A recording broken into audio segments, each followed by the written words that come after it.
But I think the development of full artificial intelligence will spell the end of the human race. It's a flying object and we don't know what it is. I would hope somebody is checking it out. With the rockets or whatever, but incredibly fast, opposite direction. They were too fast to be an airplane. I'm glad the Pentagon is looking at this, because if it poses a threat, I want them on top of it. Well, the craft generates its own gravitational field. So you said there's lights in the sky? The internet has become the command center for criminals and terrorists.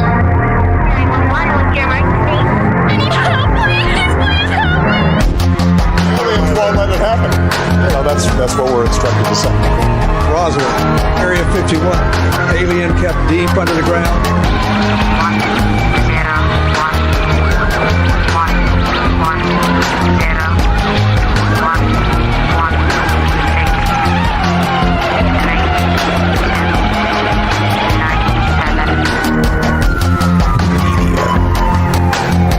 Doesn't have your best interest in mind. The government is self-serving. You're here for a reason. You're listening to Troubled Minds Radio.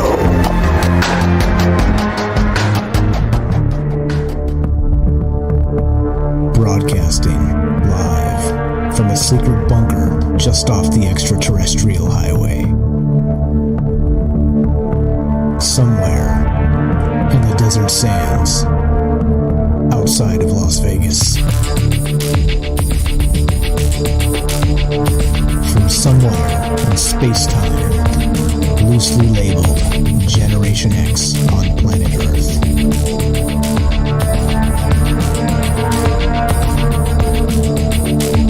And asking questions of you in earnest into the digital darkness.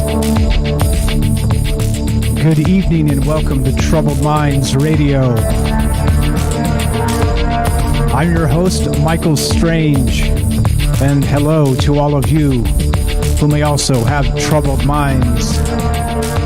What's up? It is Tuesday night, which is one of the nights we get together and talk about all the things we're not allowed to talk about. Monday, Tuesday, Wednesday, Thursday at 7 p.m. Pacific.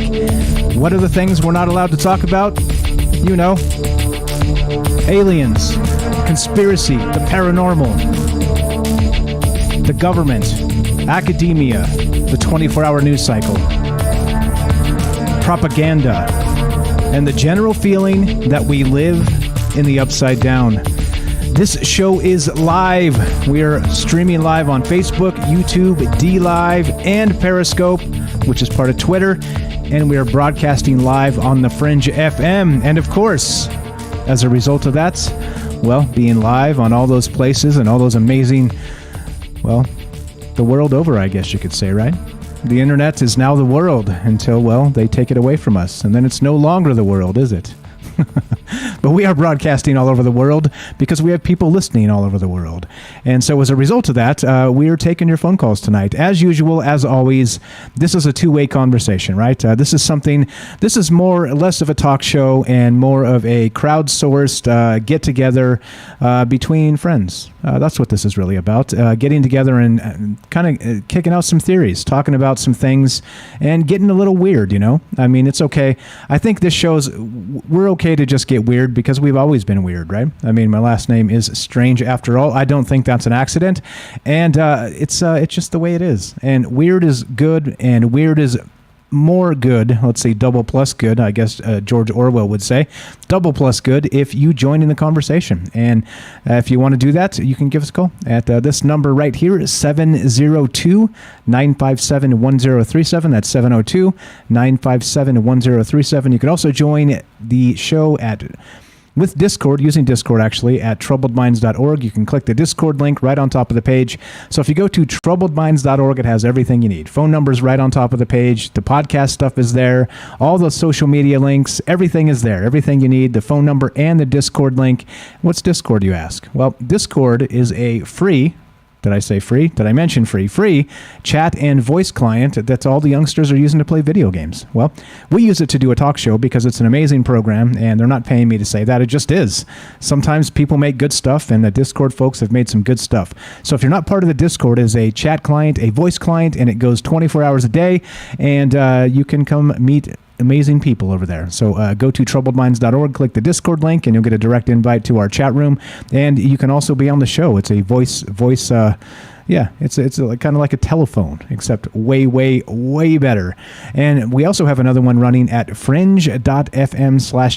That'll give you a direct invite. It's one program. It's just a couple different chat rooms. Lots of folks are actually commingled in both, so you can come meet amazing people. Come say hi. Come join us and join us. All right, just kidding. All right, it's not like that. But as we continue and get into the intros here, that's what the show's about. This show's really about getting together and talking about weird stuff, like I said. So I'm looking to hear from you tonight. And what are we talking about, right? I think that's the amazing part about this is I think you can probably tune into this show and not really know where we're going to go, right? I hope every night's a little bit of a surprise because we kind of go all over the place. We range far and wide, like I described in the beginning with propaganda and aliens and the whole bit, right? All over the place. And the alien news, the UFO news has been hot and heavy because we're calling this the Summer of Saucers, right? We're definitely calling it that because, well, why not? We get to call it what we want to call it, don't we?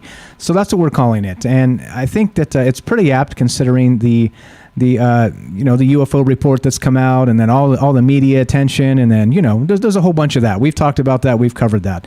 But we haven't talked about on this show pretty much ever. It's kind of come up kind of casually in conversations as we discuss aliens, right? As part of the not just maybe the ancient alien theory and things like this, but other things, as in if they've been here, are they still here, and things like this, right?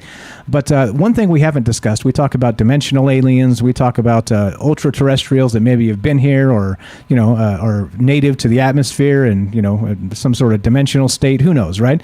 All kinds of craziness. We talk again, the conversation goes all over the place here, but what we've never talked about directly is a particular thing known as not an extraterrestrial biological entity like an EBE, right? Not that, but more of like an extraterrestrial biomechanical entity. And it got me thinking, right? I was like, okay, so this is clearly one of those situations where lots of people have theories on this, okay? And as we talk about these things, it's not always about, right, having the answers, because this is a very difficult thing to pin down, right? Some people claim they've been abducted by aliens. We have Seth Shostak of SETI saying, nope, no aliens are here, right? So it just depends on who you ask. And I think that's part of why this is so difficult to pin down, but also why it's such a fascinating conversation, all right? And so as we go tonight, we're going to talk about that in particular, extraterrestrial biomechanical entities. And I'll give you an idea of why we were thinking about this. I was talking to a friend of mine before the show, and I was like, OMG, it's an hour to showtime. I have no idea what we're going to talk about. And, some things came up, and I was like, Yahtzee, something we've never talked about before, which is amazing, right? I think that's part of the why this conversation is so compelling long term, is because there's so many angles to really tackle, not the same thing, but similar things. Like we've talked about aliens an unbelievable amount on this show, right? Probably more than most. But here's still an angle we have never, ever covered on this show. 3+ years in, like I said, I'm always very proud of that, which is why I always bring it up. But we're talking about it tonight. Extraterrestrial biomechanical entities. Now, well, okay, so let me give you an idea of where this begins, all right? Where this begins in my mind anyway. Let's look at this. This is reported by Neoscope. And yeah, well, I'm gonna put my links in the chat here, and you guys can always follow along. I appreciate you doing that to keep me straight, to make sure that I am not making these things up, right? I'm totally not. I have some sources here, and again, if the sources are bogus or whatever, fine, that's fine, right? It's okay. We're all entitled to making a mistake here or there. But in any case, this is by Neoscope. Futurism.com, and it's titled Neoscope, right? Now, check this out. This is a little bit weird, and now bear with me because it's going to take me a minute to get to the aliens, but I think you may see where I'm going here. Headline is this. This is July 15th. Scientists create injectable swarm of brain-reading nanosensors. Huh. Weird, right? Weird. How could this go wrong? All right, well, they say it could diagnose neurological disorders or allow for powerful brain-computer interfaces, right? Yeah. Okay. So now the weird thing is this. So we all know about Elon Musk and his Neuralink and, the rest of this. We're actually kind of headed in the direction of people putting these brain-computer interfaces into their body, right? This is coming. And some have argued in the past that, I think it was Elon Musk even that said, are we not already some sort of cybernetic thing because we always have our smartphone with us, right? And so to find information, we're kind of dialing into a mainframe, whether it's Wikipedia or where have you, right? What have you, and getting information from the cloud or from the internet or from machines, as it were, right? So, that's been argued in the past. But this continues oddly enough. So instead of like a Neuralink, like Elon Musk has kind of said, there's this, okay? Instead of like an actual, you put like the little skull cap on and they put the little electrodes into your brain. No. Scientists create injectable swarm of brain-reading nanosensors, right? And I'm like, oh, geez. Okay, all right. Let's read just a little bit of this, and then I'll continue. And don't worry, we're going to get to aliens. Trust me, this leads to that thought, and I'll explain. Please allow me to explain. No, too much. Let me sum up. A team of scientists has developed a new kind of biosensor that can be injected straight into the bloodstream and will then travel to your brain, where they will, according to scientists behind the project, monitor your neural activity and even potentially your thoughts. The cell-sized nanosensors, aptly named NeuroSwarm 3, can cross the blood-brain barrier to the brain, where they convert neural activity into electrical signals, allowing them to be read and interpreted by machinery, according to the work of a team of University of California, Santa Cruz scientists that will be presented next week at a virtual Optical Society conference. All right. So, all right, let's, like I said, let's file this under how could this go wrong. But the researchers say, could help grant extra mobility to people with disabilities, in addition to helping scientists understand human thought better than before. However, they haven't yet been tested on humans or even animals. Now, here's a quote from A. Ali Yannick, who's a lead study author. Quote, NeuroSwarm 3 can convert the signals that accompany thoughts to remotely measurable signals for high-precision brain-machine interfacing. He continues, it will enable people suffering from physical disabilities to effectively interact with the external world and control wearable exoskeleton technology to overcome limitations of the body. It could also pick up early signatures of neural diseases. All right. So again, per usual, when you start to look at things like this, you consider, well, there's going to be some good to humanity, right? I mean, there's a lot of folks that could, Neuralink is also, Elon Musk in particular has touted Neuralink as a way to kind of fix, paralysis in the spine. People that are, basically crippled for their life, right? And so he's saying that in some ways, Neuralink will be able to tune into the parts of the brain that are no longer able to send information to the body, and kind of be that interface as it were, and allow them to maybe move. And if they can't even move, let's say they're so damaged they can't move any longer, then they're allowed to do exactly what this is, right? What is this? An exoskeleton. An exoskeleton, they're saying, right? All right. So now of course, now this is all the normal stuff. Like you can say, okay, where was this going to lead? Then we do this a lot on this show because it's not like I think the thing about humanity and science is it's all good, right? Like, don't get me wrong. I'm not any of these guys, like all the conspiracy, smear and slander that you hear out there on the radios and on the TV and all the rest of the stuff, right? I'm not that guy, right? Like, I'm basically the guy that's concerned, right? I have concerns. I'm a concerned citizen, and I've always said that.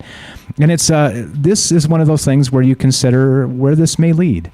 All right. And so as a result of where this may lead, sure, fine. We may be able to cure paralysis in some people and some other things, right? But then again, as it states, well, you could be able to tie this into a sort of exoskeleton sort of situation where, we're put on these big bulky exoskeletons like in, what was that movie? Matrix, right? Matrix Part 2, where they attacked Zion. Sorry if I'm spoiling a 15-year-old movie, but it is what it is. And, the actual robots attack Zion, and the humans are fighting back with these sort of exoskeletons, but they seem to be controlled with their arms and their legs and less with their mind. It's more of like an extension of like your arms moving around, right?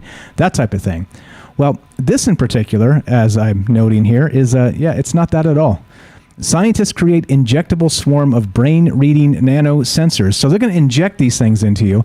And, right, like there's been a lot of people in the past say, oh, nanobots, right? Like, oh, my goodness gracious, what's going on with this? Well, isn't that what this is? I mean, they've said that nanobots don't exist, right? Well, what is this? What is this? What exactly is this?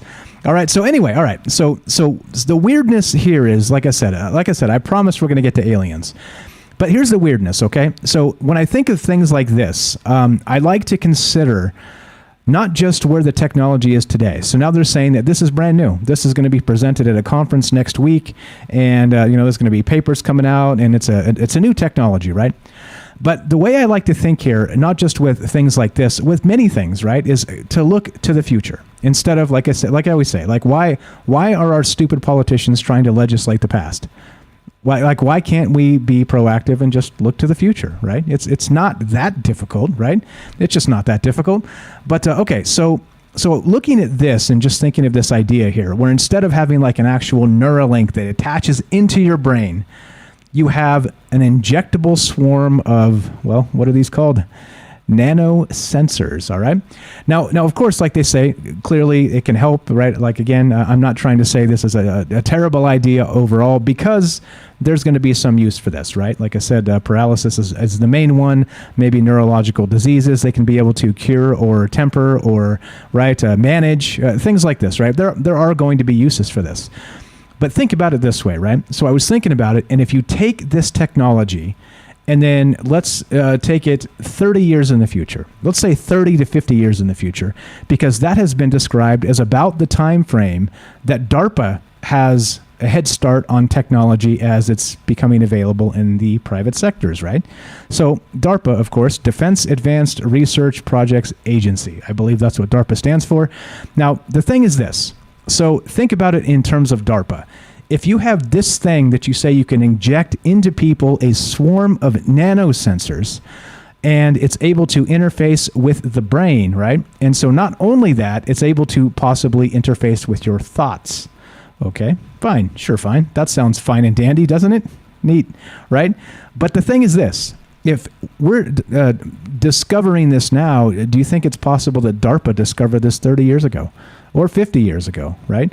Or if they've already done this, where is this technology in 30 years from now? 30 to 50 years from now. And it kind of got me thinking, right? It's like, okay, if that's the case and we're able to say, okay, these injection of nanosensors could actually interface with your thoughts, all right? Well, what happens when you take this same technology and, again, extrapolate it 50 years ahead, 30 to 50 years ahead? Do you think DARPA has some sort of nanosensors where they could inject into you and possibly, well, instead of interface with your thoughts, how about maybe control your thoughts? Maybe, as we've talked about in the past, the Manchurian candidate type of thing, is it possible that this sort of technology is already advanced enough to where you can inject it into somebody, and as a result, instead of just interfacing with your thoughts, be able to take over your body? All right? And so I'm like, okay, yeah, fine, right? It's all fine and well. I mean, this is fine. This is all fine, right? There's no problem here. But here's the crazy part. So then I was like, okay, let's take this a step further. And let's say, all right, so not only, let's say DARPA's got something, maybe they don't have that just yet, but maybe they're working on it, probably, right? I would think they're probably working on something like that. But then take it a step further and say, okay, now if we're saying 30 to 50 years ahead, what do you think an alien technology would have with some sort of technology like this? Meaning, if they injected into your body nanosensors, all right? Do you think it would be able to completely take you over as sort of a host parasite sort of situation, right? And not just interface with your thoughts, completely control your thoughts and turn you into, I don't know, what's the term? What is the term here? A programmable life form. That's the term. Do you think that's possible? And so it got me thinking, right, in terms of, again, alien technology, alien civilizations, and the rest of this stuff. If we're flirting with this technology right now, it's in its infancy. Now, I know this may sound familiar to you. Anybody ever seen the X-Files, right? The black goo, right? Anybody ever seen the X-Files, right? It's the same sort of thing, except this is based in science. This is based in a conference happening next week where they're going to present exactly this. Scientists create injectable swarm of brain-reading nano sensors. All right, fine, cool, right? But then, of course, so let's take it further than that, further than DARPA. Let's go to an alien technology. Now, the thing is, right, is we've talked about, like I was saying in the beginning of this, all the different ways that aliens might get here. And, you know, we've talked about the dimensional hypothesis or the ultra-terrestrials, if they're already here, these sorts of things. But how about this?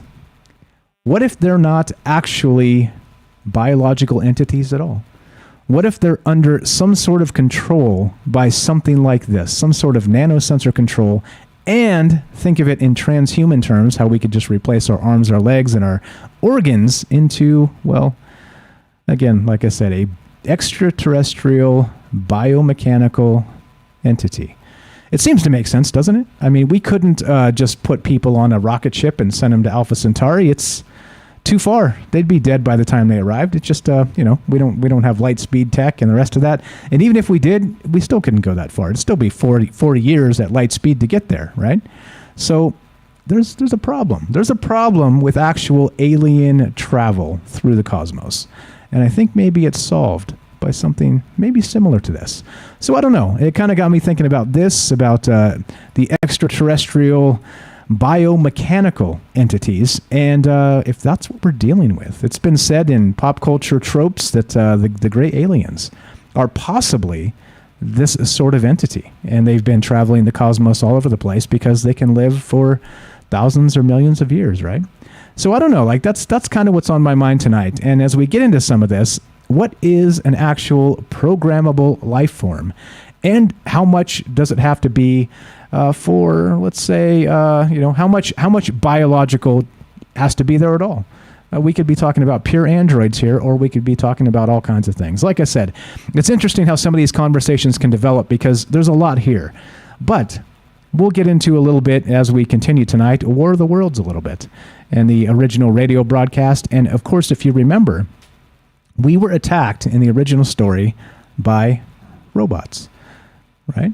It was unclear if the actual extraterrestrial involved was a little green men, a little gray, whatever it is, or if it was these giant mechanical, death machines. So yeah, kind of got me thinking tonight. So what do you think? Is it question tonight is if you think that the aliens are maybe, as they say, EBEs, biological, extraterrestrial biological entities, how likely do you think it is that with technologies like we're talking about, DARPA, maybe generations ahead, maybe 1,000 millennia ahead of us, this is weird, right? Is this what we're dealing with as far as aliens are concerned? And they're not biological at all. They are cybernetic of sorts, and maybe a hybrid combination. I don't know. That's what's on my mind tonight, and I'm curious, your theories about this. Do you think I'm, again, off the rails, as well, we like to do on this show? Or do you think there's some basis in my theory here? I don't know. I'm as you know, this is not the answer show. This is the question show. So I'm here asking you. What do you think about extraterrestrial biomechanical entities, and do you think it's likely that if they're here, that's what we're dealing with? Yeah. Give me a call, 702-957-1037. That's 702-957-1037. Looking to hear from you tonight. This is Troubled Minds. I'm Michael Strange. Don't go anywhere. More after the break.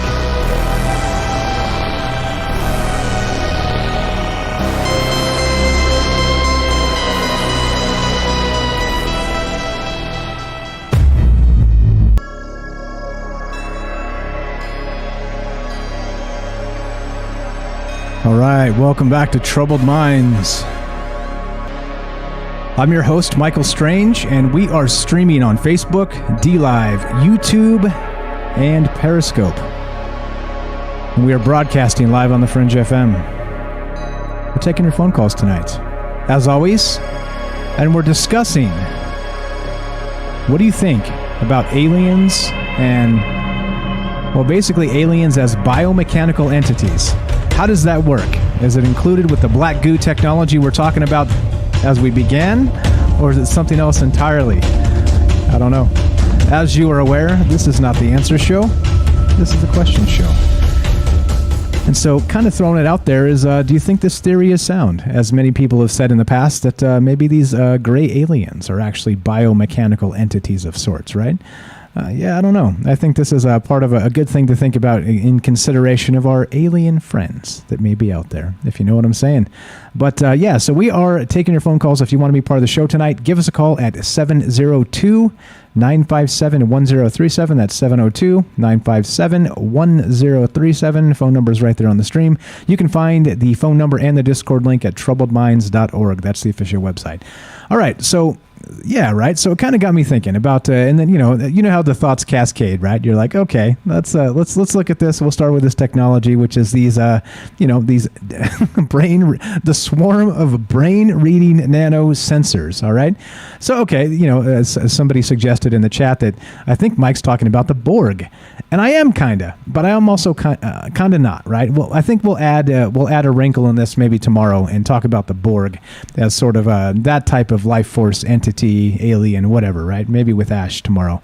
I'll have to twist his arm, but that's probably what's on deck for tomorrow. But think of it in terms of an individual, right? So without the entire dial up to like an entity or a single source that's kind of controlling like a swarm of entities as such.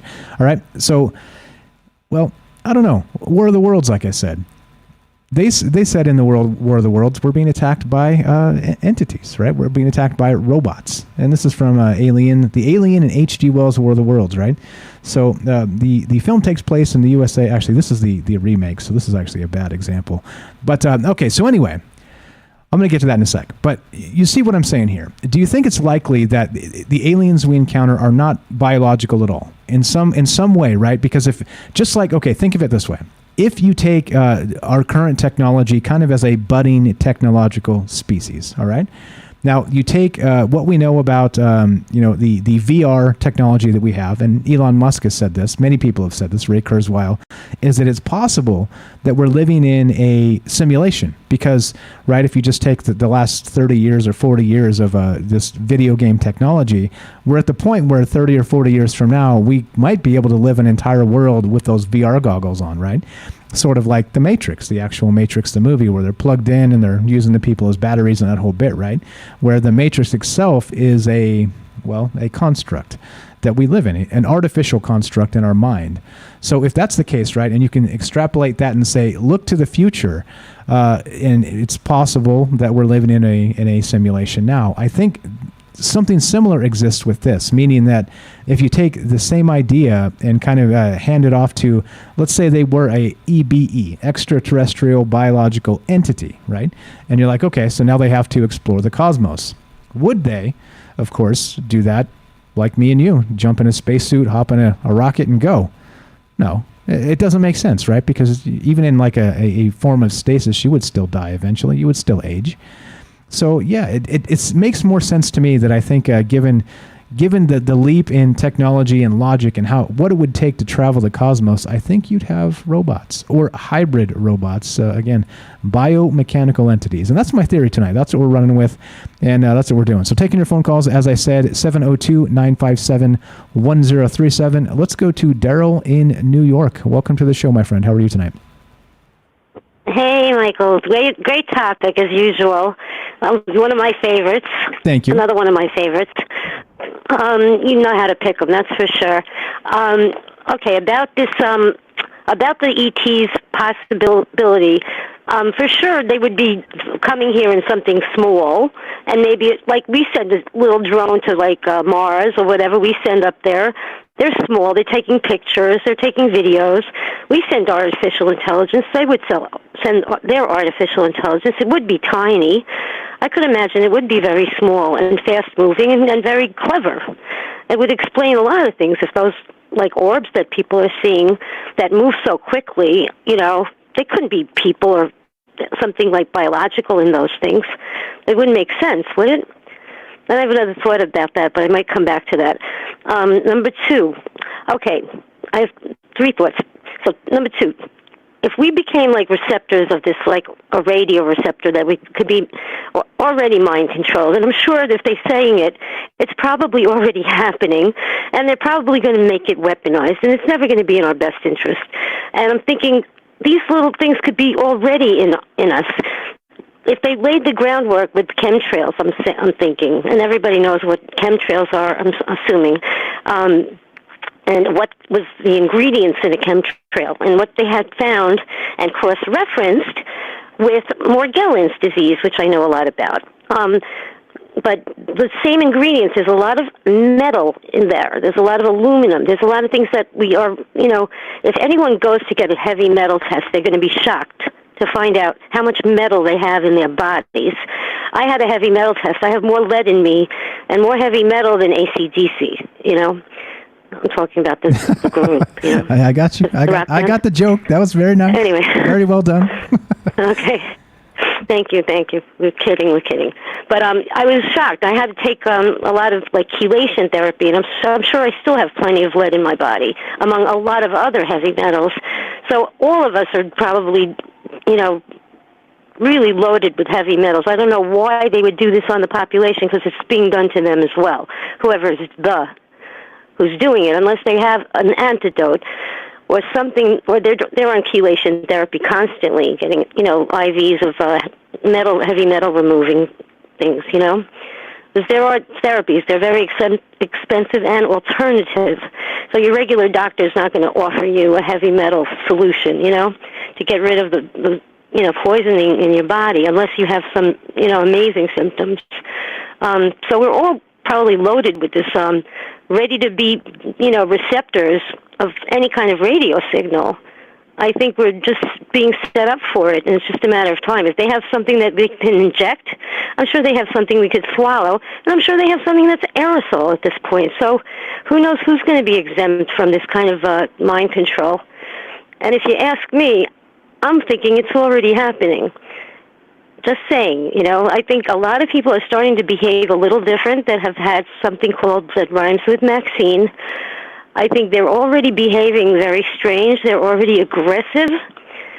People are I'm just wondering if they're already under this mind control. What do you think? Yeah, well, I think so. Here's the terrifying part about this. So again, like I said, there's a couple ways this show can go. We can kind of follow the brainwash angle down the rabbit hole, or we can kind of take it in the biomechanical space of like the black goo and aliens. But here's what I'll tell you about what you're discussing and describing here with brainwash. Now, the thing that's terrifying to me about something like this is they're trying like hell right now to brainwash us through normal methods, right? Like television, like radio, movies, Hollywood, the whole deal. It's happening, right? This is real. It's a real quantifiable thing. They have this thing called information operations, and it's what they do. It's what governments do, right? They fund to brainwash us, all right? They take our tax money, they put it into these programs, and they're funding cable programs and radio and Disney and whoever else to brainwash us, all right? There's the first part. We know that's happening. We definitely know it's a thing. But now, if you have this type of thing happening where people are volunteering, okay, so in particular, like I said, Neuralink is like it's kind of an invasive thing. It's like wires into your brain, right? This is not. This is an injection. Right. This is like it rhymes with the word Maxine, does it not? It's an injection into your body, right? And so again, neurological disorders or allow for powerful brain-computer interfaces. This swarm of brain-reading nanosensors, straight from the article. I don't know. I think that's the terrifying part, is that clearly if they're trying really hard and pulling out all the stops now to brainwash us just with information, then I think something like this is, it's not good. This is not where we need to head, because then all you need to do is flip a switch, right? If it can read your thoughts and interface with your thoughts, and it's kind of free flowing around your body or in your brain, well, then you're an alien entity already, aren't you? And that's kind of what I'm describing here. Exactly. As it takes you over, you are no longer yourself anymore, because they're pumping whatever information they want directly through, well, I hate to say it, the internet, 5G, 10G at that point. I don't know. Exactly. Crazy stuff here. Crazy stuff. I'll tell you something. I think it's already... How about these mass shootings? I'm just saying, do they have some sort of Manchurian candidate, type of software that is making these little monsters, out of nowhere, out of the blue, suddenly, collect weapons and just shoot the hell out of people? I mean, what is up with that? That's never happened. Didn't happen when I was growing up. We didn't have that in my schools. We didn't have to worry about mass shootings in schools, especially if they're attacking the young. And, how many ways to kill us? How many possible ways can you kill us? Of course it's going to get weaponized. It's going to get into the wrong hands. It's just a matter of time. And they usually get in the wrong hands before they get into the right hands. So, I don't know. I'd like to see them do something good before they do something bad, And I don't know. You never know if it's being done right now. Because if this doesn't work, the next step would be mind control, to get us to do something dangerous to others or to ourselves. I mean, the possibilities are endless, I think that it would be great to be a diagnostic tool. I think they already have that, and probably that would be something very alien, I think, alien technology where they could... I know they have this. In fact, somebody gifted this girl a machine from NASA. It was a diagnostic machine, and it was also a therapy machine. And she did something remotely to me. She was in Canada. And she had this, NASA gifted to her for some reason. Somebody gave her a gift and gave her this machine. And this was 10 years ago. And I don't know what she did to me, but I felt fast asleep. And I woke up, I felt better. I can't tell you what she did, but I think it worked. I felt really good. She wouldn't do it again.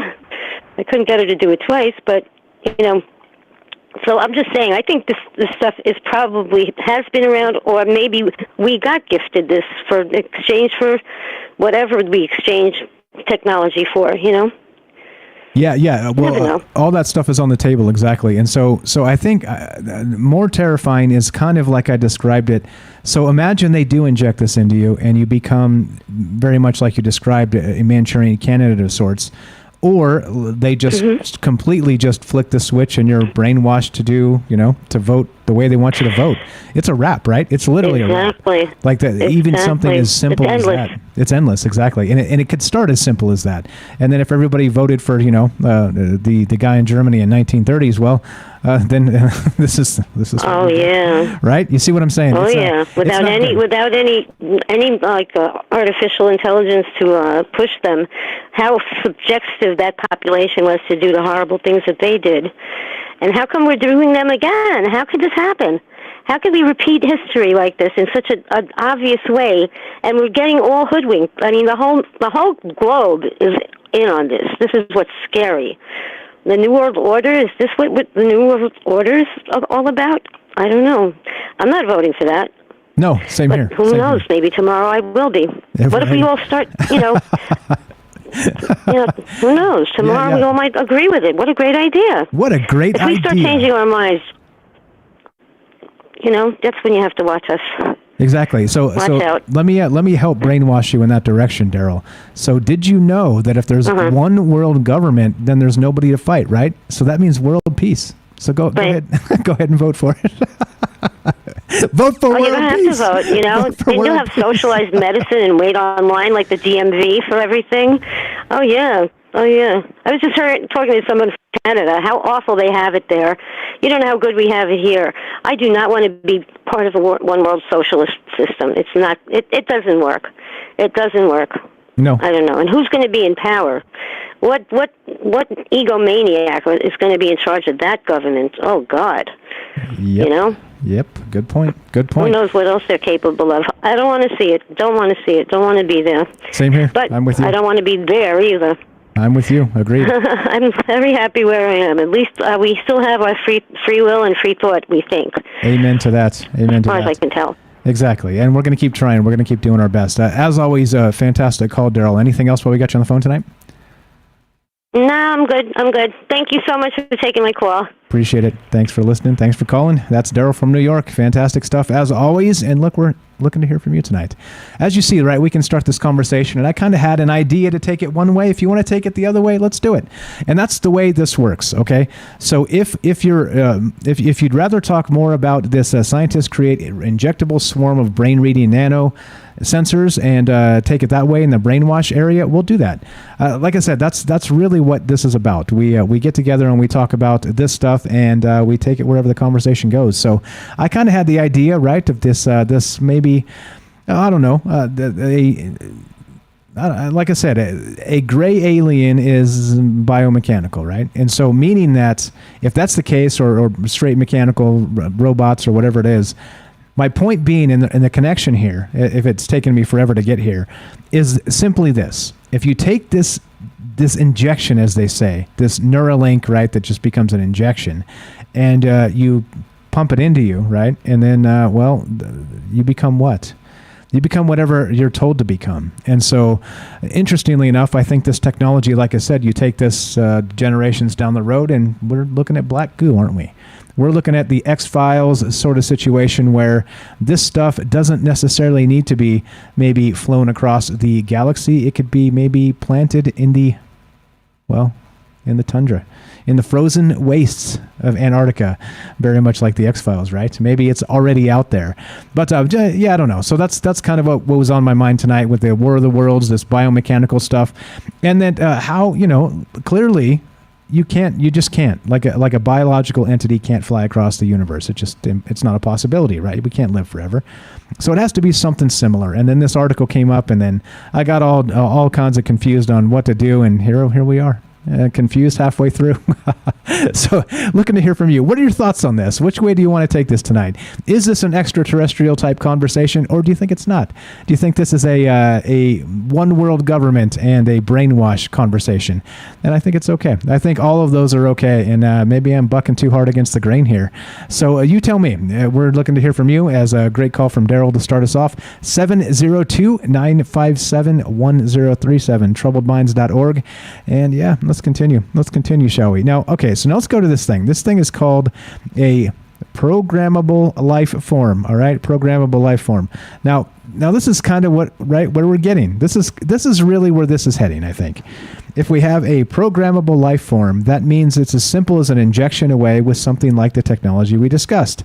A Neuralink of sorts that's just, nanobots. Well, I mean, but again, right? Like, nanobots don't exist, do they? We're told they don't exist. So, I don't know. This is, and actually, I think I may have just put a link. I'm going to delete that from Facebook. Because I think, so when I got started tonight, I put all my links in, and Facebook kicked it out and said, no, we're not going to do that. It said you're not allowed to post that link, right? So anyway, I'm gonna watch. I'm gonna be careful of the links I put down tonight. But they are all on YouTube if you guys want to go find them there. Anyway, okay, so that's the weirdness tonight. I don't know. So here we go. Humans as programmable life forms. Let's take it this way. So this is from vaccineinformationnetwork.com, and there is no clear line dividing science fiction and reality. If we can think it, we can create it. And so the world becomes a stranger and more interesting place by the day. We really have no idea at all what it means to be human. We don't know where we come from or how we got to this shining gem of a planet. Straight from this article here. We don't know why the Earth is covered with the mysteries of antiquity and the monolith footprints of giants. We certainly have little understanding of our fate, nor how much the heavy forces that play against us, right? Now, here's the weirdness. Programmable life forms are thought to be artificially created biological organisms that move about autonomously, yet within the operating parameters prescribed to them by their creators. And very much like Daryl said, does that mean, is it possible that this technology is already out there?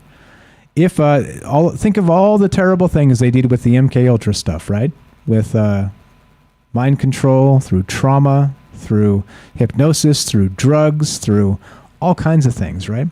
So is it possible that, like I said, if if we're just now coming upon this technology here, right here, scientists create injectable swarm of brain-reading nanosensors.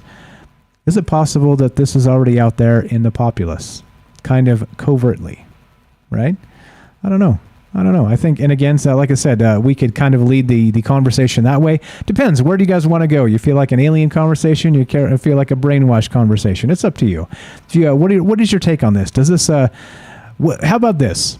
Would you volunteer to get this? Well, this swarm of brain-reading nanosensors injected into you. How about that? Would you volunteer for this? Like again, right? How many ways could this go wrong? I guess is kind of the question. This is not good. This is not a good thing.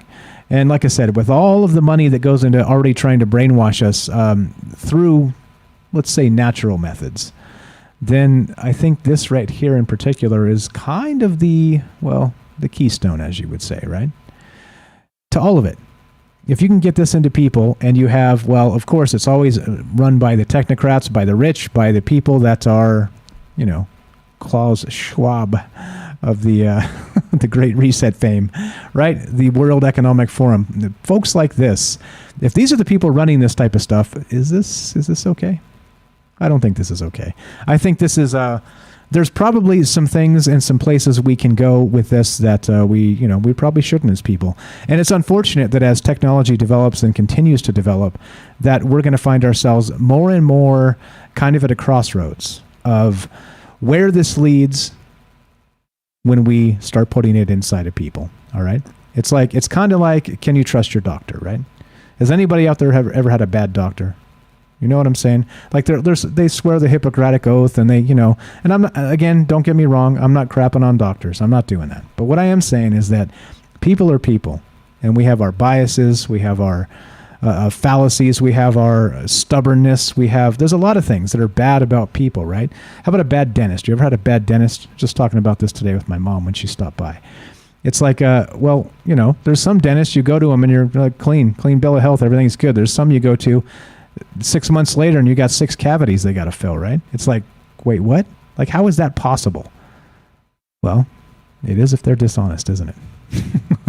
Or, anyway, that's what we're talking about tonight. So not to kind of crap on dentists and doctors is not what I'm saying. There's clearly good ones as well. But people are kind of the X factor here, meaning that we are flawed, unfortunately. And when we look at technology in this way, I think that where this goes and where it heads is probably not a good place because we can't trust ourselves with simple things sometimes. So anyway, that's what's on my mind tonight. And as this goes, as you go is how this conversation goes. So if you want to be part of the conversation tonight, we are taking your phone calls. Hang tight, Robert. We'll be with you just after the top of the hour here. I don't want to start and have to cut you off. But so we got Robert on deck. We're going to go to him in just a sec. This is Troubled Minds. I'm Michael Strange. We're talking about this weird stuff, this weird technology that's sort of a brain interface. And do you think it's maybe in line with what an alien tech might be? I don't know. I have no idea. This is the question show, not the answer show, but I'd love to hear from you. What do you think about this? And, well, where's this conversation going to go? Looking to hear from you tonight. 702-957-1037. That's 702-957-1037. This is Troubled Minds. I'm Michael Strange. Don't go anywhere. More after the break.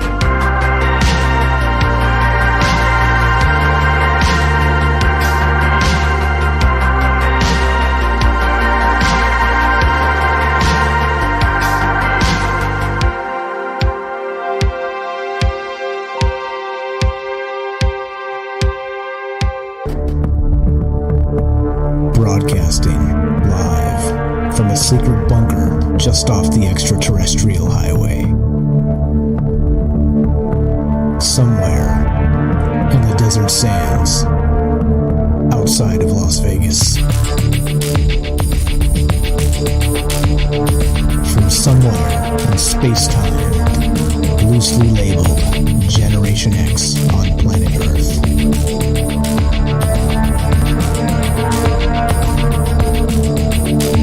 And asking questions of you in earnest into the digital darkness.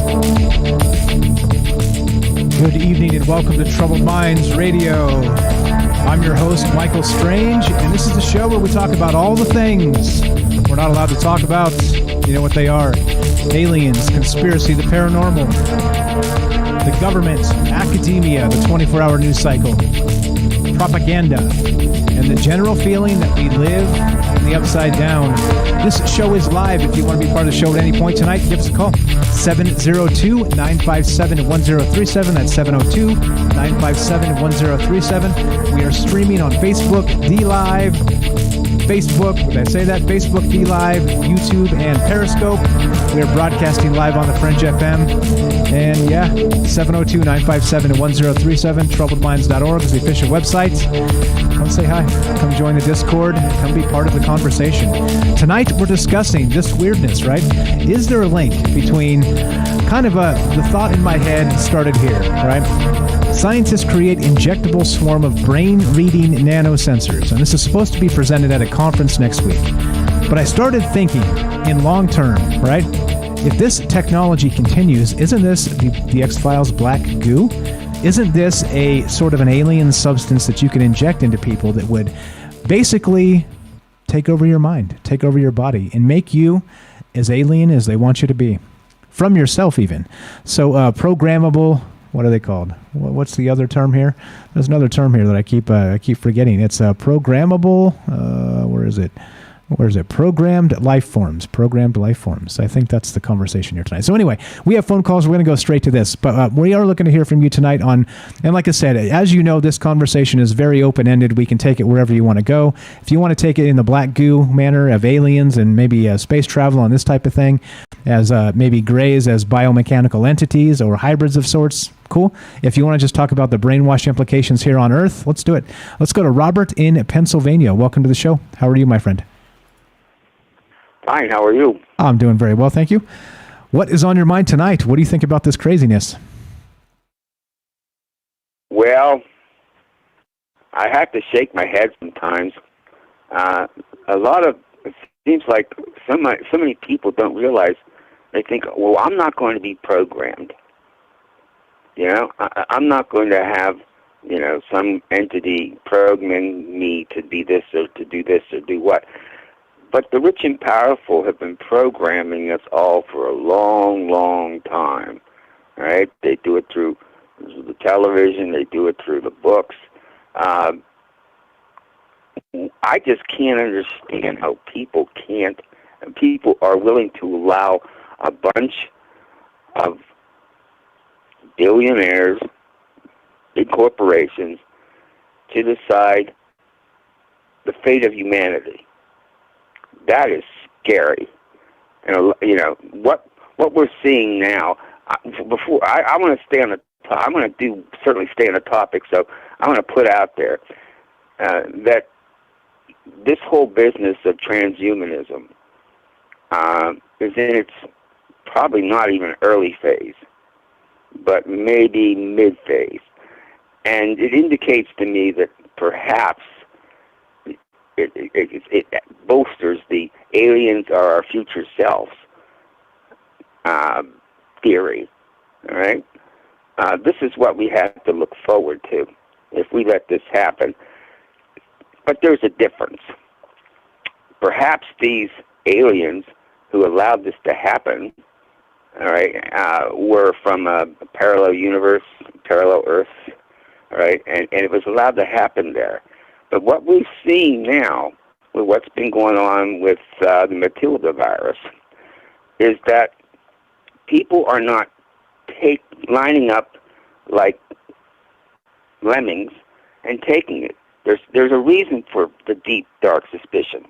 I just had a conversation with my niece, and she's all upset that, she's a nurse, and she's upset she's going to be sending her kids back to school, all right? And she's going to make sure her child wears a mask, all right? She posted something, and all these people, started arguing with her about it. It's a parent's prerogative to decide what's best for the child, and they're right. And I told her that. You got to try to understand these people who are resisting this sort of thing. they're resisting because they know they're not. I don't care how simple-minded or stupid you are.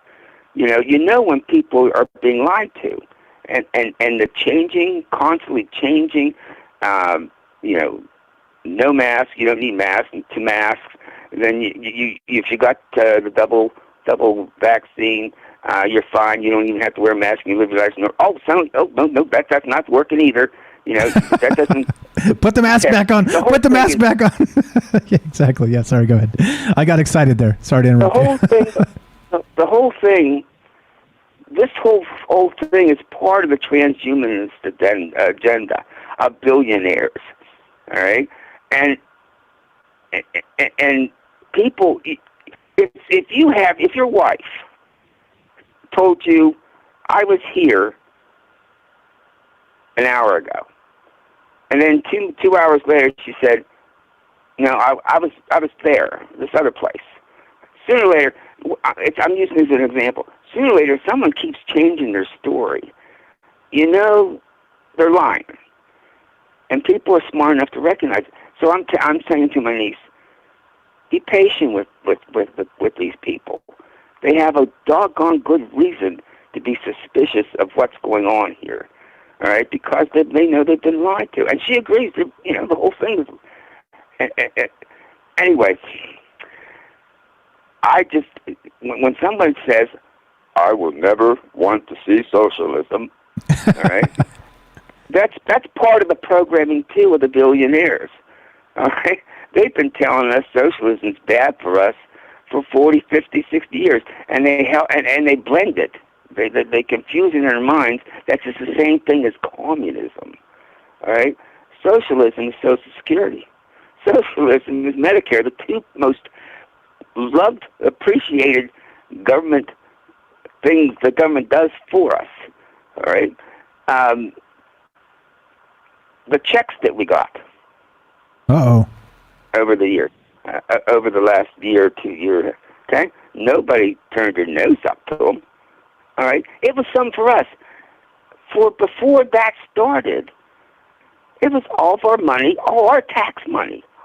You always talking about the taxes, all right? It really upsets you, but your taxes have gone from your pockets and gone up to people who have so much money they couldn't spend it in 100 lifetimes. That's what's been going on, a transfer of your wealth, of the people's wealth, to those people. And we sit back and say, I would hate to see socialism.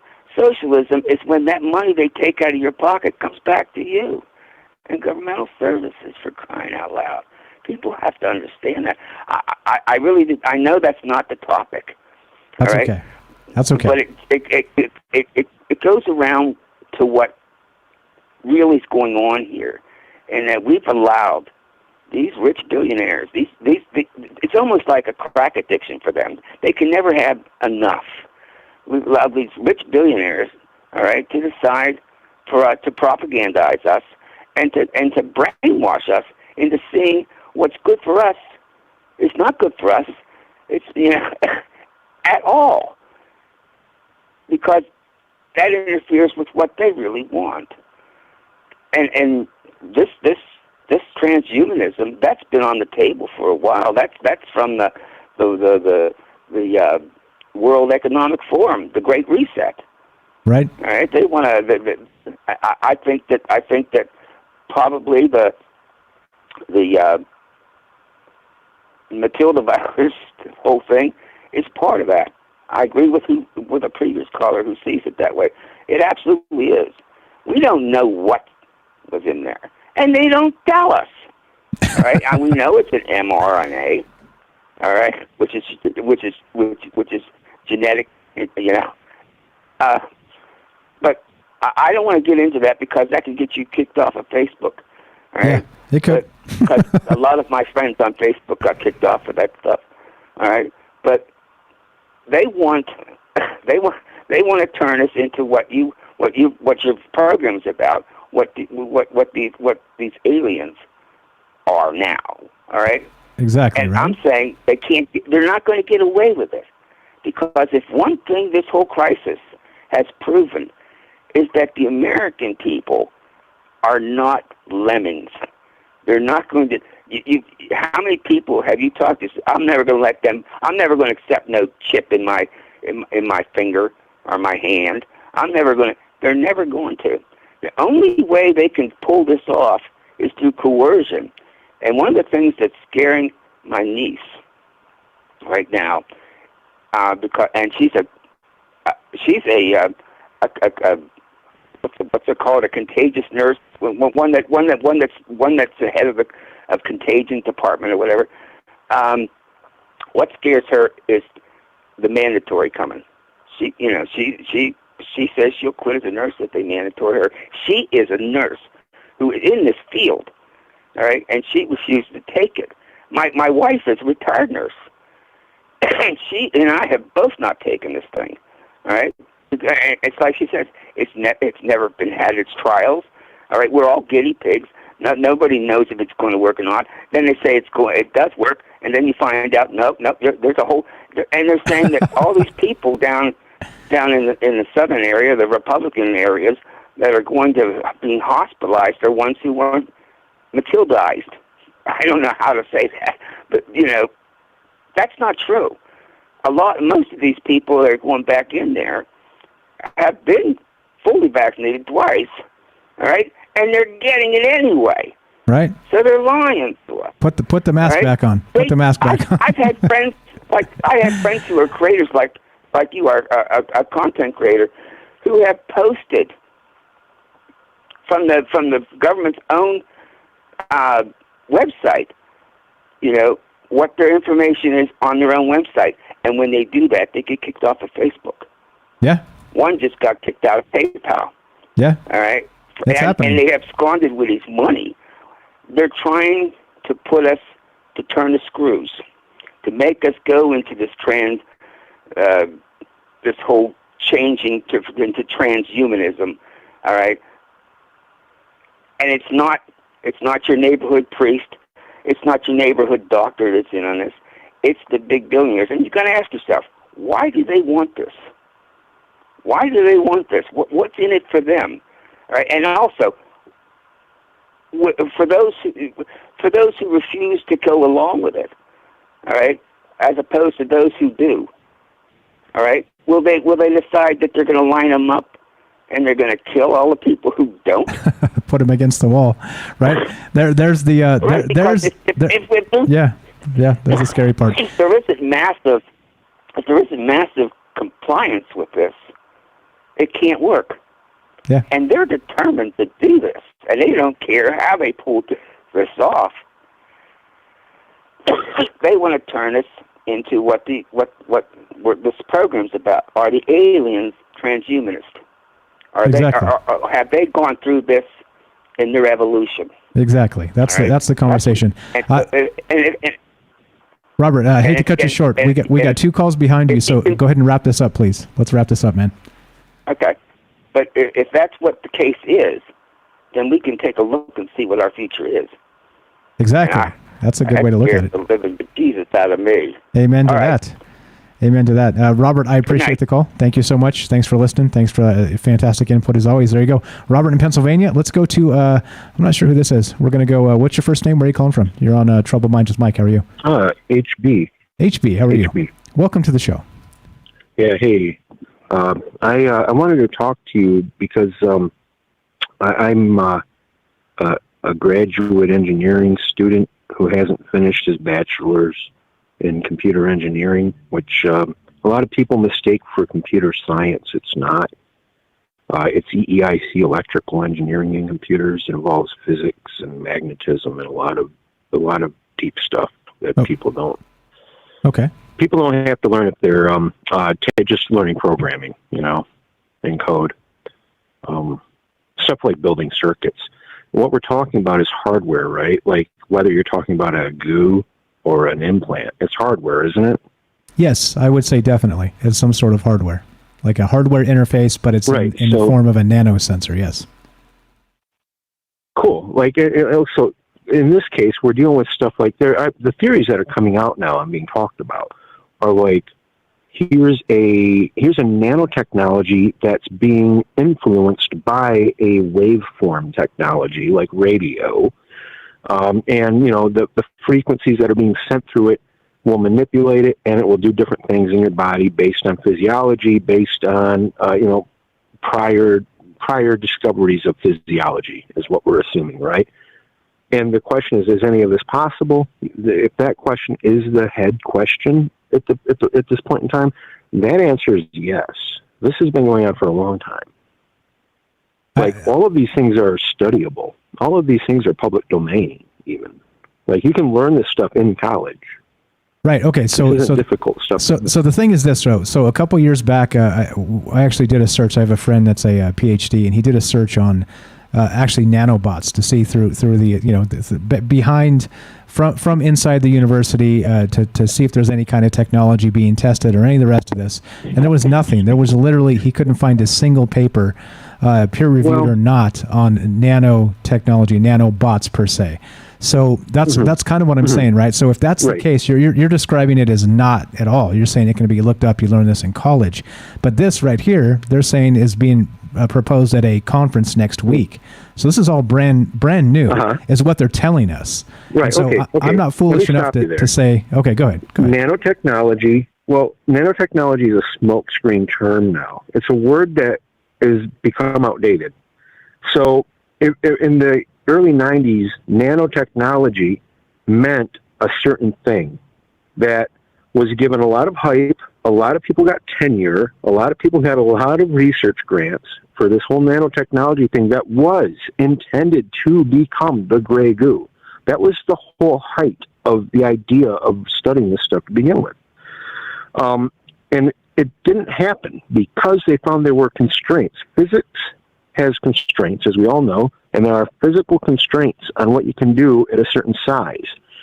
The gray goo of quote-unquote nano-scale technology became apparently impossible to reach. They were not going to get the tiniest possible machines they were hoping to get. And what happened was the new constraints got goalpost moved to what's now called micro machinery, and most of the theory of the micro stuff, the nano machinery got moved into what later became two whole entire fields. Now this is mind blowing. One of those fields is it's biophysics or biomechanics or something like that. It's basically the synthesis of looking at cellular tissue, things like lysomes, or what are all these little things that happen in the cell, looking at those as machines, which now, if people are aware of this, we've created synthetic DNA in the last 2 years, stuff like that. And then also some of the tenures and the grants got broken off into other things like making very tiny carbon forms, rolling up carbon into rolls, or making shields of carbon for things. And then a bunch of the other stuff in micro machine, or micro technology instead of nanotechnology, became a whole bunch of other fields. And then a lot of the theories of what could be done actually got combined with also discarded theories in what was being called chaos theory at the time, which also got a thumb up its ass. And then it got told, no, your informatics and your statistics, and then the rest of it got wound up with this micromachinery stuff and moved over into this sort of synthesis of nanobiology and biomechanics and stuff. Do you understand what I'm saying? Yeah. So that's how the academe has moved. That's how the academe shuffled the deck. Right. And so not only that, there's another term, hydrogel, right? Like that's been used before as well. That's similar to this, where they're talking about the floating gelatin, right? Well, it's more like. Are you talking about? Oh no, I'm sorry. I'm thinking of aerogel, that floating solid. No. Hydrogel. Tell us about hydrogel. So hydrogel is very much similar to what we're talking about here, with some sort of like a bio interface through nano hardware. And so they're talking about using it for diabetics to maybe test your blood, the blood sugar type of thing. And it's attached, and it's not necessarily like, it sounds like it's a gel, and it's not. It's more like a Neuralink that kind of attaches to your arm. A non-Newtonian fluid. I don't even know what that means. I'm not a scientist, so you'll have to... Okay, a non-Newtonian, probably conductive. It might have silver oxide or something in it. Could be, yeah. Could be. So I'm not exactly sure. I'm sorry. This is the first I've heard of it. This is why I love your show. Yeah, well, okay, so thank you. So the thing too is this, is that it's one of those terms you're not allowed to say. So if we talk too much about that particular term, I'm not going to keep saying it because it flags, people get taken down for using that term. But this in particular, this is a very different thing. Again, so it's the same, except it's different in that it's a very much like a Neuralink, but it's an injection of sorts, right? And so it's what is this? Brain reading nanosensors. And so not only can it interface with your brain, it could also interface with your thoughts, is what they're saying, right? But again, it's in the intermediate stages or the beginning stages, and it still need to be peer reviewed and all, tested and all this other stuff. But like I was saying, if you take this and give it to DARPA, well, DARPA's already done this then. This has been around for a long time. Oh, wait. Could I interrupt you as far as DARPA? Because I'm following these topics. Elon Musk is already working with a brain implant where he did follow up on a patent that was released a few years ago. That patent did show that you can use silver, molecular silver, to interface a human neuron with an electroconductive metal. So a silver thread right up to a human neuron, and they perform very well together.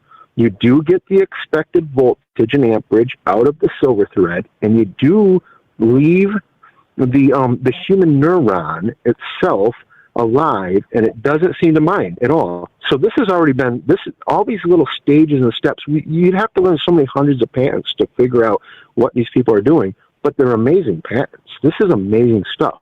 All we're lacking as people is the understanding of talking to each other about these things, and a lot of them take a lot of high math, or at least a bit of chemistry, but we can talk to each other about it. We can make it public. Well, hopefully. Hopefully we don't get taken down for it. Hey, HB, we got to go. We got like a minute left. So can I get your final thought while we got you on the phone? I had other things to talk to you about, Asimov and other robotics that seem more important, because we are talking about what you're saying, autonomous little robots in our systems, right, in our physiology. Yeah. There are some problematic things with transhumanism that need to be discussed, but if it needs to go at another time, I'm all happy to listen another time too. Okay, check it out. Call me back in the third hour if you're going to be around, and we got plenty of time, okay? Right now we got a commercial break we got to go to. Thank you, HB, for the call. Fantastic stuff. I look forward to speaking with you soon, okay? There you go. You want to be part of the show, 702-957-1037. Thank you for being patient with us, Jen. We'll get right to you. And, yeah, that's what this show's about. All kinds of weird stuff, all kinds of smart people coming together and talking about it. 702-957-1037. This is Troubled Minds. I'm Michael Strange. Don't go anywhere. We'll be right back. Jen is on the line. Right to her when we get back.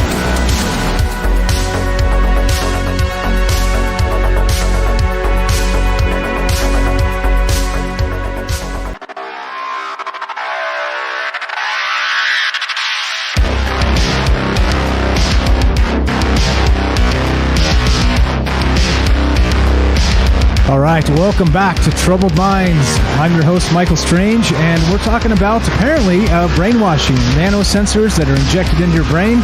And, well, we're taking your phone calls. If you want to be part of the show, 702-957-1037. We are streaming on Facebook, DLive, YouTube, and Periscope, broadcasting live on the Fringe FM. But we've had Jen waiting on the line for quite some time, so let's just cut to the chase. Let's get to the phone call. Thanks for being patient with us tonight. Lots of good calls, lots of good thoughts. Let's go to Jen in Missouri. Welcome to the show. You're on Troubled Minds with Mike. How are you tonight? Hey, Mike. Yeah, that was a bit of a wait. Yeah, but you know what? The really good point is that the callers had really, really good points. For example, okay, well, I'm going to go a different direction with it. Sure. But kind of the same direction, I guess. But, okay, aliens. If we think about aliens as a type of, people have an idea of what they think aliens are, and I do too. But I'm going to go this direction with it and say, what if they were a type of microorganism, almost like a virus? If you think about a virus is biological, but it's not like a person per se, though it has a consciousness. When a virus invades your body, you have a reaction to it, sometimes a really bad one, sometimes a very subtle reaction. In some cases, people even die from particular viruses, or bacteria, microorganisms. You can see those viruses with a microscope. You can't see them with your eyes.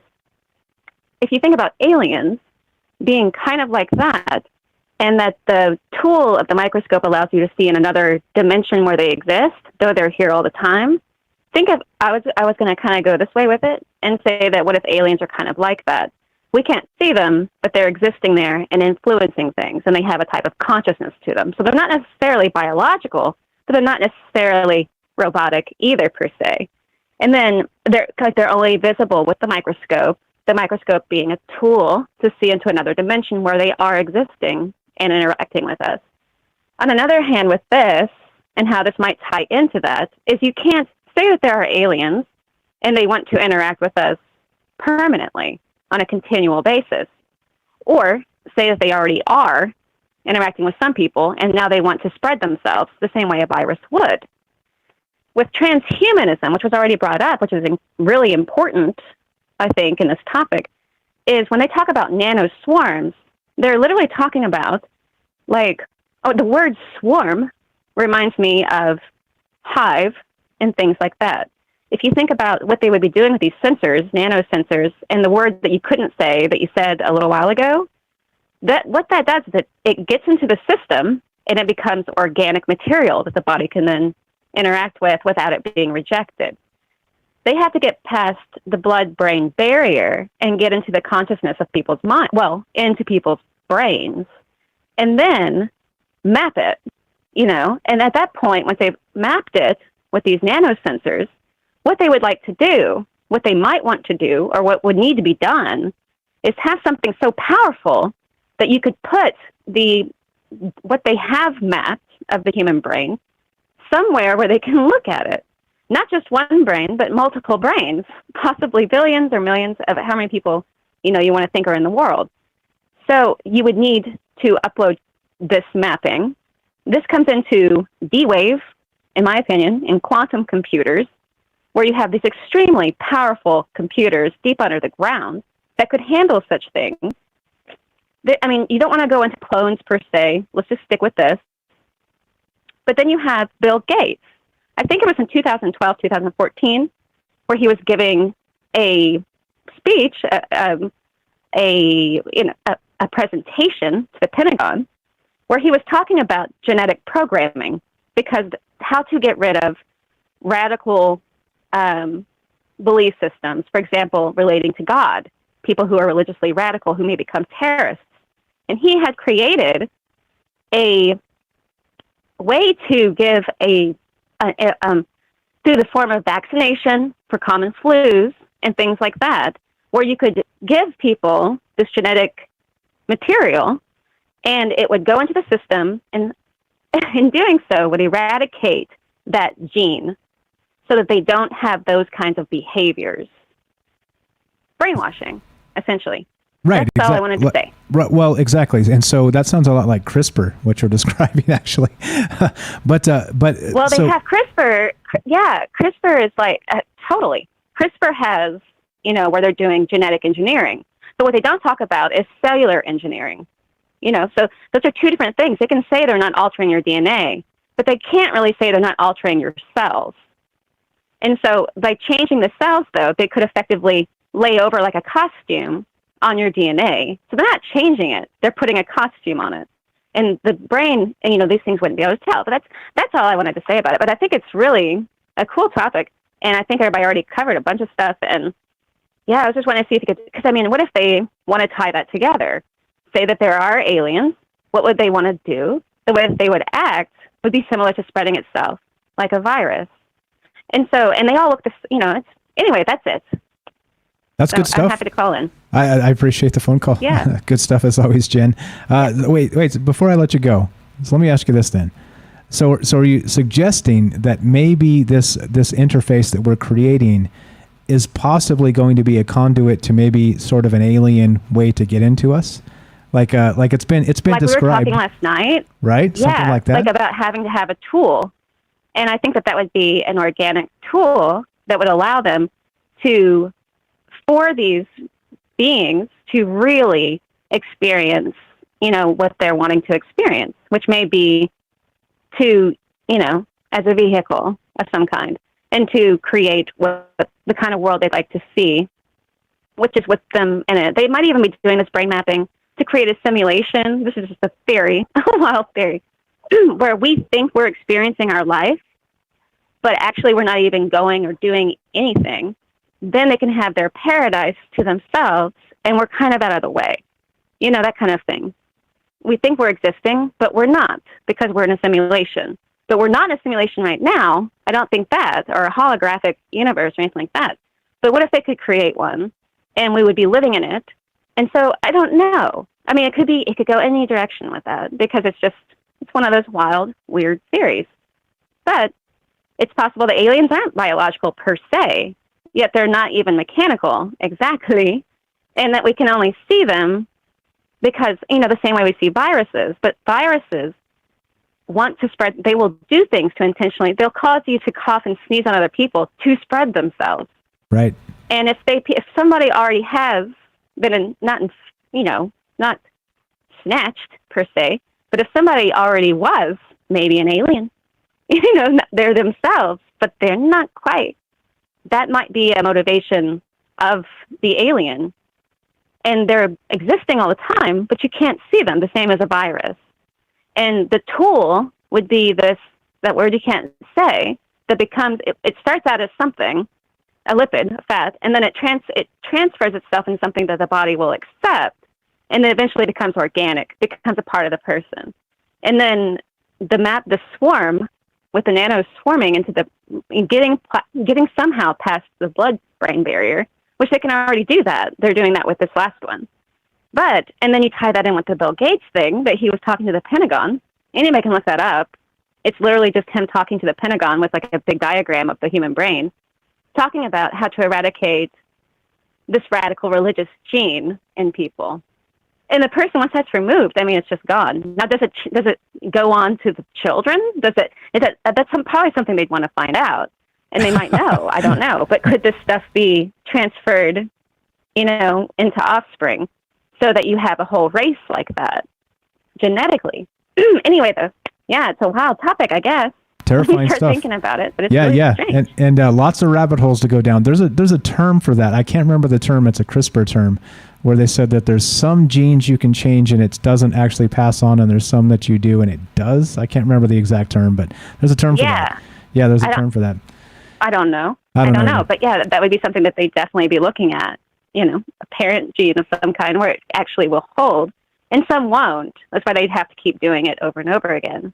But they can not brainwash, but they can change people's behaviors genetically, and they can introduce it through the means I mentioned before. And the D-Wave, these quantum computers, why would they need that? Well, they would need somewhere to put all of that brain map information, which is just because the brain is, that'd be, especially all the brains. So it's crazy and wild sci-fi stuff. But anyway, it's fun to talk about, and I'm going to get off here. I appreciate it. Thanks, Jen. Great call, as always. That's Jennifer from Missouri. I appreciate it. Wild stuff, right? Like the more you think about this in different ways, the more you wonder, right? Like, what's actually happening here, and what is the goal? You look at some of these social media companies, and they straight up said it, right? They straight up said, we're working to brainwash you, right? They didn't use that term, of course. What they meant is, right, we're looking to read your mind, meaning that we want to know what you're doing what you want before you realize you want it, right? And so with all the data points and all the rest of this, kind of like Jen's describing here, kind of like everybody's been describing here, if you have this intersection between neural pathways and some sort of conduit to get information in and out from the outside, well, that's 1984 stuff. That's terrifying. That's larger and probably more, more like, I don't know, like, again, like think about a Neuralink, but an injection. And that's what we're talking about tonight. So somebody asked in the chat, I'm going to clarify this just so, again, somebody asked to clarify what transhumanism is and means. So I'll talk about that in just a sec. But we're talking about this tonight. We're going to stick with this because it seems like this is the interesting thing, because it really has so many different ways to kind of go down the rabbit hole. But this is an article by Futurism. This is dated July 15th. This is brand new. Scientists create injectable swarm of brain-reading nanosensors. They say it could diagnose neurological disorders or allow for powerful brain computing interfaces. Now, the thing is, right, is that we've described things like this before. And once you start kind of messing around with people's memories, right, that's part of the problem here. Like we've talked about dream states on this show and things like this, right? People's subconscious. If you have this nano swarm of whatever these things are, and they're able to actually interface with your brain, right, including thoughts, like again, like always. No, it's so. I think the thing that's exhausting doing a show like this and thinking about these things is we always have our guard up, right? Because people, right? Because right, the powers that be, they think they know what's best. Like all you have to do is listen to them, and they're telling you how to live, but they're not living like that. They're paying for underage girls and doing all the dirty stuff behind the scenes, and you know what I'm saying? Like they're not living like that. They're just telling you how you should live, right? And this is an awful thing, because these are the folks that are funding things like this, right? Not just, well, in terms of you need to do what I tell you because I tell you to do it, but, well, all the medical technology to maybe help you one day is through their gatekeeping process and system.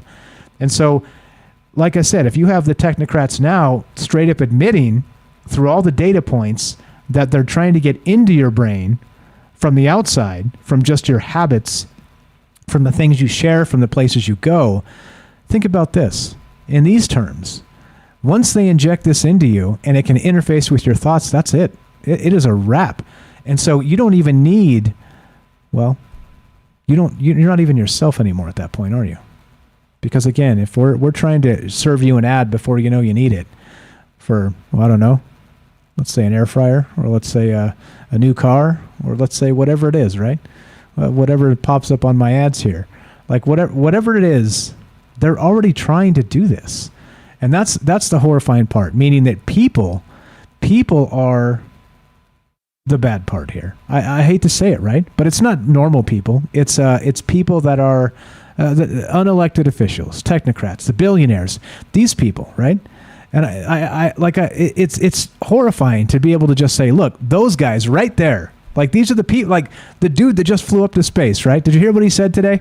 Oh, thank you. I want to thank all the people that work at Amazon, all the people that have ever bought something from Amazon, because they funded this, right? I mean, talk about a tone-deaf statement, right? Like, okay, thanks, buddy. Thanks. Now what, right? Like, we can't afford the 250 G's or whatever to go up to space. But what's next on your agenda, man? Something like this?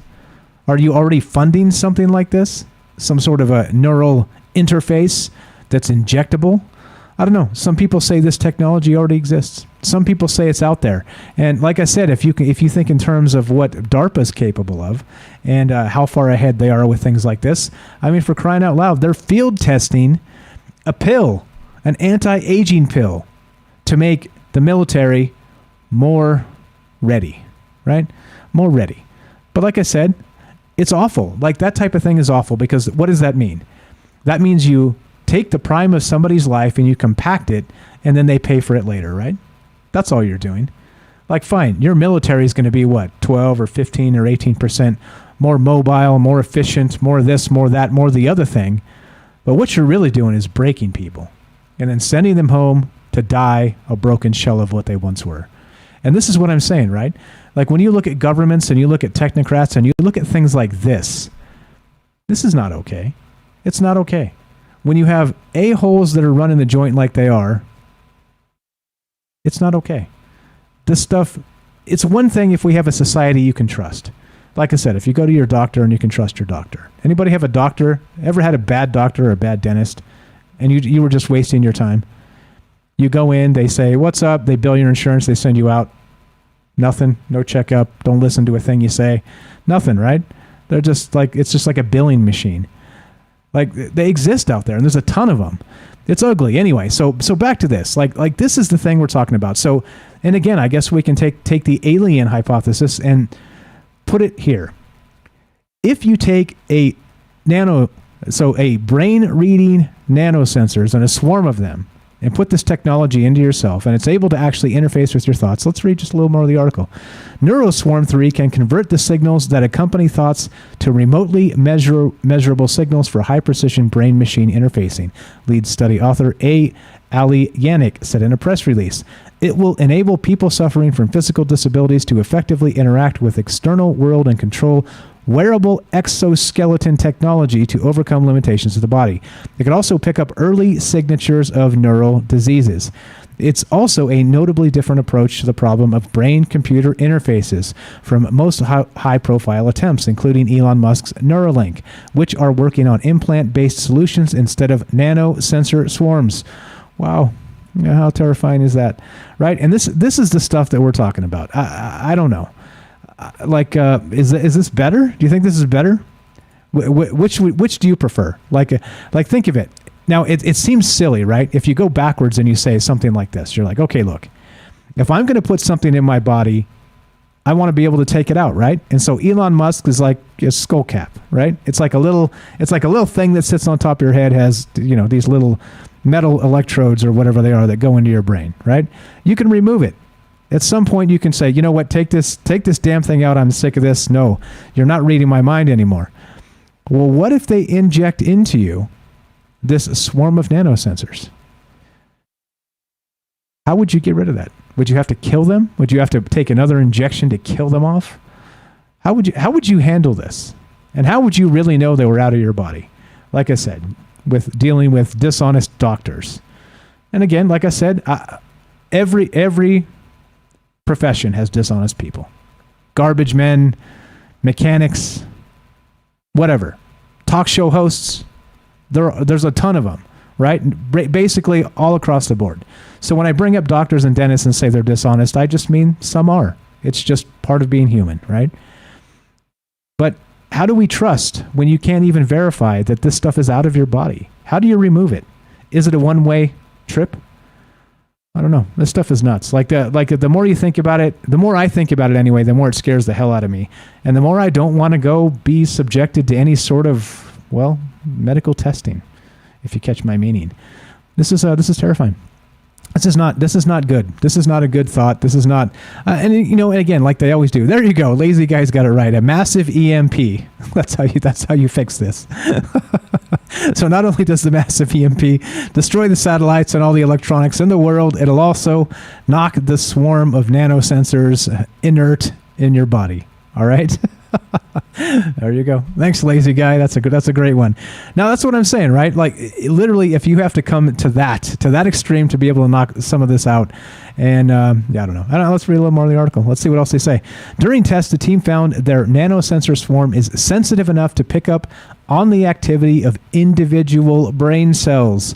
Single neuron readings aren't new, but the ability to detect them with free-floating sensors, and especially the ability to wirelessly broadcast them through a patient's thick skull, is an impressive technological development. Hear that? Through a patient's thick skull. Is that like a double meaning there? You have to have a thick skull to get injected with these things? Anyway, if further tests continue to pan out, these capabilities could make real-time neuroscientific research simpler and neurological medicine more sophisticated. Quote, "We are just at the beginning stages of this novel technology, but I think we have a good foundation to build on," Yannick added. "Our next goal is to start experiments in animals." Neat. Neat. All right, so the weirdness on this is Elon Musk has already done that. Do you guys remember the pigs? The 3 little pigs? Did you guys watch his video? Then when they testing Neuralink on the pigs? Well, this is what's happening next. They're going to start testing these injectable swarm of brain-reading nanosensors in animals, and I guess we'll see what happens from there. But weirdness. And so the thought is, right, and kind of the alien connection, is if they do this and they're able to maybe implant thoughts in your head, at what point are you no longer you? And even if the term alien means extraterrestrial in on this show and in terms we talk about it, kind of like I said earlier, if it's an alien thought to yourself, is that not making you an alien just the same? Or let's say who you once were not and now are. You follow me? Anyway, interesting stuff here. I don't know. Like I said, I think this particular article just by itself was probably a little more in-depth and broad than I considered when we started, because I had all kinds of other stuff planned, which we can talk about. But as it goes, you guys know how this goes. This show is me starting a conversation and us taking it wherever it goes. So I appreciate all the fantastic calls tonight. Thank you for bearing with me on some of the, maybe a shaky narrative here. But it happens, right? And we worked it out anyway because we have amazing callers and people that want to talk about, the real-world implications of something like this. So as we wind down and get to the end of this show, of course, the end on Fringe FM, if you're listening on the podcast feed, Facebook, D-Live, YouTube, and Periscope, we'll have a third hour of Troubled Minds coming up, so don't go anywhere. But thing is this, right? With all of this new technology coming out and us still having this problematic thing of not trusting authority figures, right? That's our problem, right? That's because we're too obtuse to not just comply. We have a crossroads here. We are at a crossroads with technology, invasiveness, with technocrats that may or may not be honest, and let's be honest, they're probably not. And where is this heading? I think there's a lot here to consider, a lot to talk about, a lot to think about, and that's why we do this, and that's why this is called Troubled Minds, because there's a lot out there that is not as it seems. And well, as long as we have tomorrow, and God willing we have tomorrow, we'll continue talking about this stuff. We'll continue thinking about this stuff because, let me tell you what, many others do not. Many others do not. We're ahead of the game in a lot of ways, and it's because we have open minds.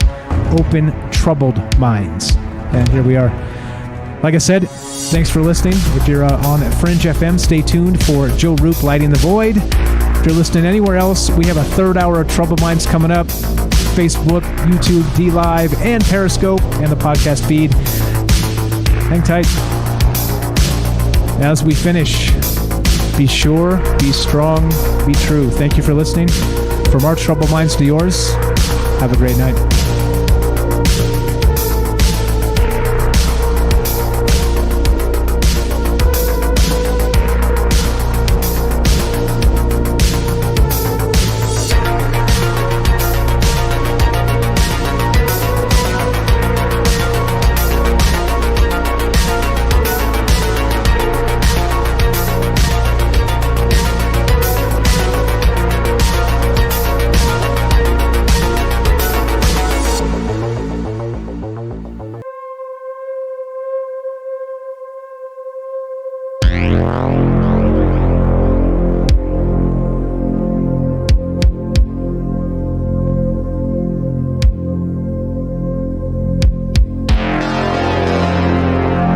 We are off the radio now for the third hour of Troubled Minds. Here's the deal. We got 1 hour left, commercial free, so here's what we're going to do. We're going to take a quick 2-minute break, and we're going to come back. We're still taking your phone calls. What do you think about this stuff? I know HB had some other stuff he wanted to talk about.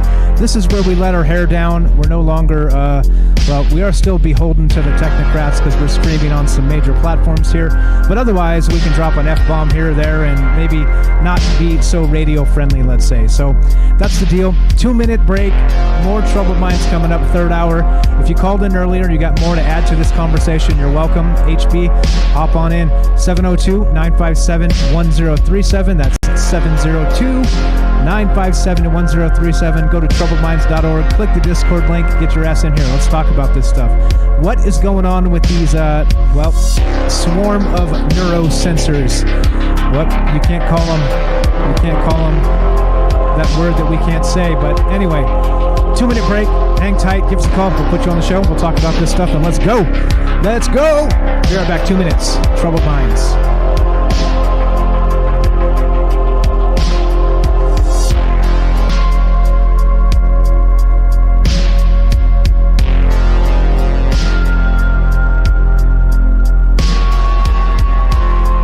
All right, let's do this. Third hour coming up. Thanks for being patient with us tonight. Let's get going. Let's do this. It looks like we've got HB back on the line. We're going to go right to HB. Welcome back to the show, my friend. Thank you for waiting and being patient. We got a third hour. How are you tonight? Well, thank you, Michael. I was worried for a moment. You sounded like you were roboting out, but I guess it's just the handover. So yeah, what I was hoping to discuss was a comparison of two different theories of robotics, because we're talking about nanotechnology running around in our physiology, up in our brains, making us insane, and doing different things to our brains that we have no knowledge of, right? Right. Exactly. And they'd be doing so. They're like programmed, or maybe they're autonomous, right?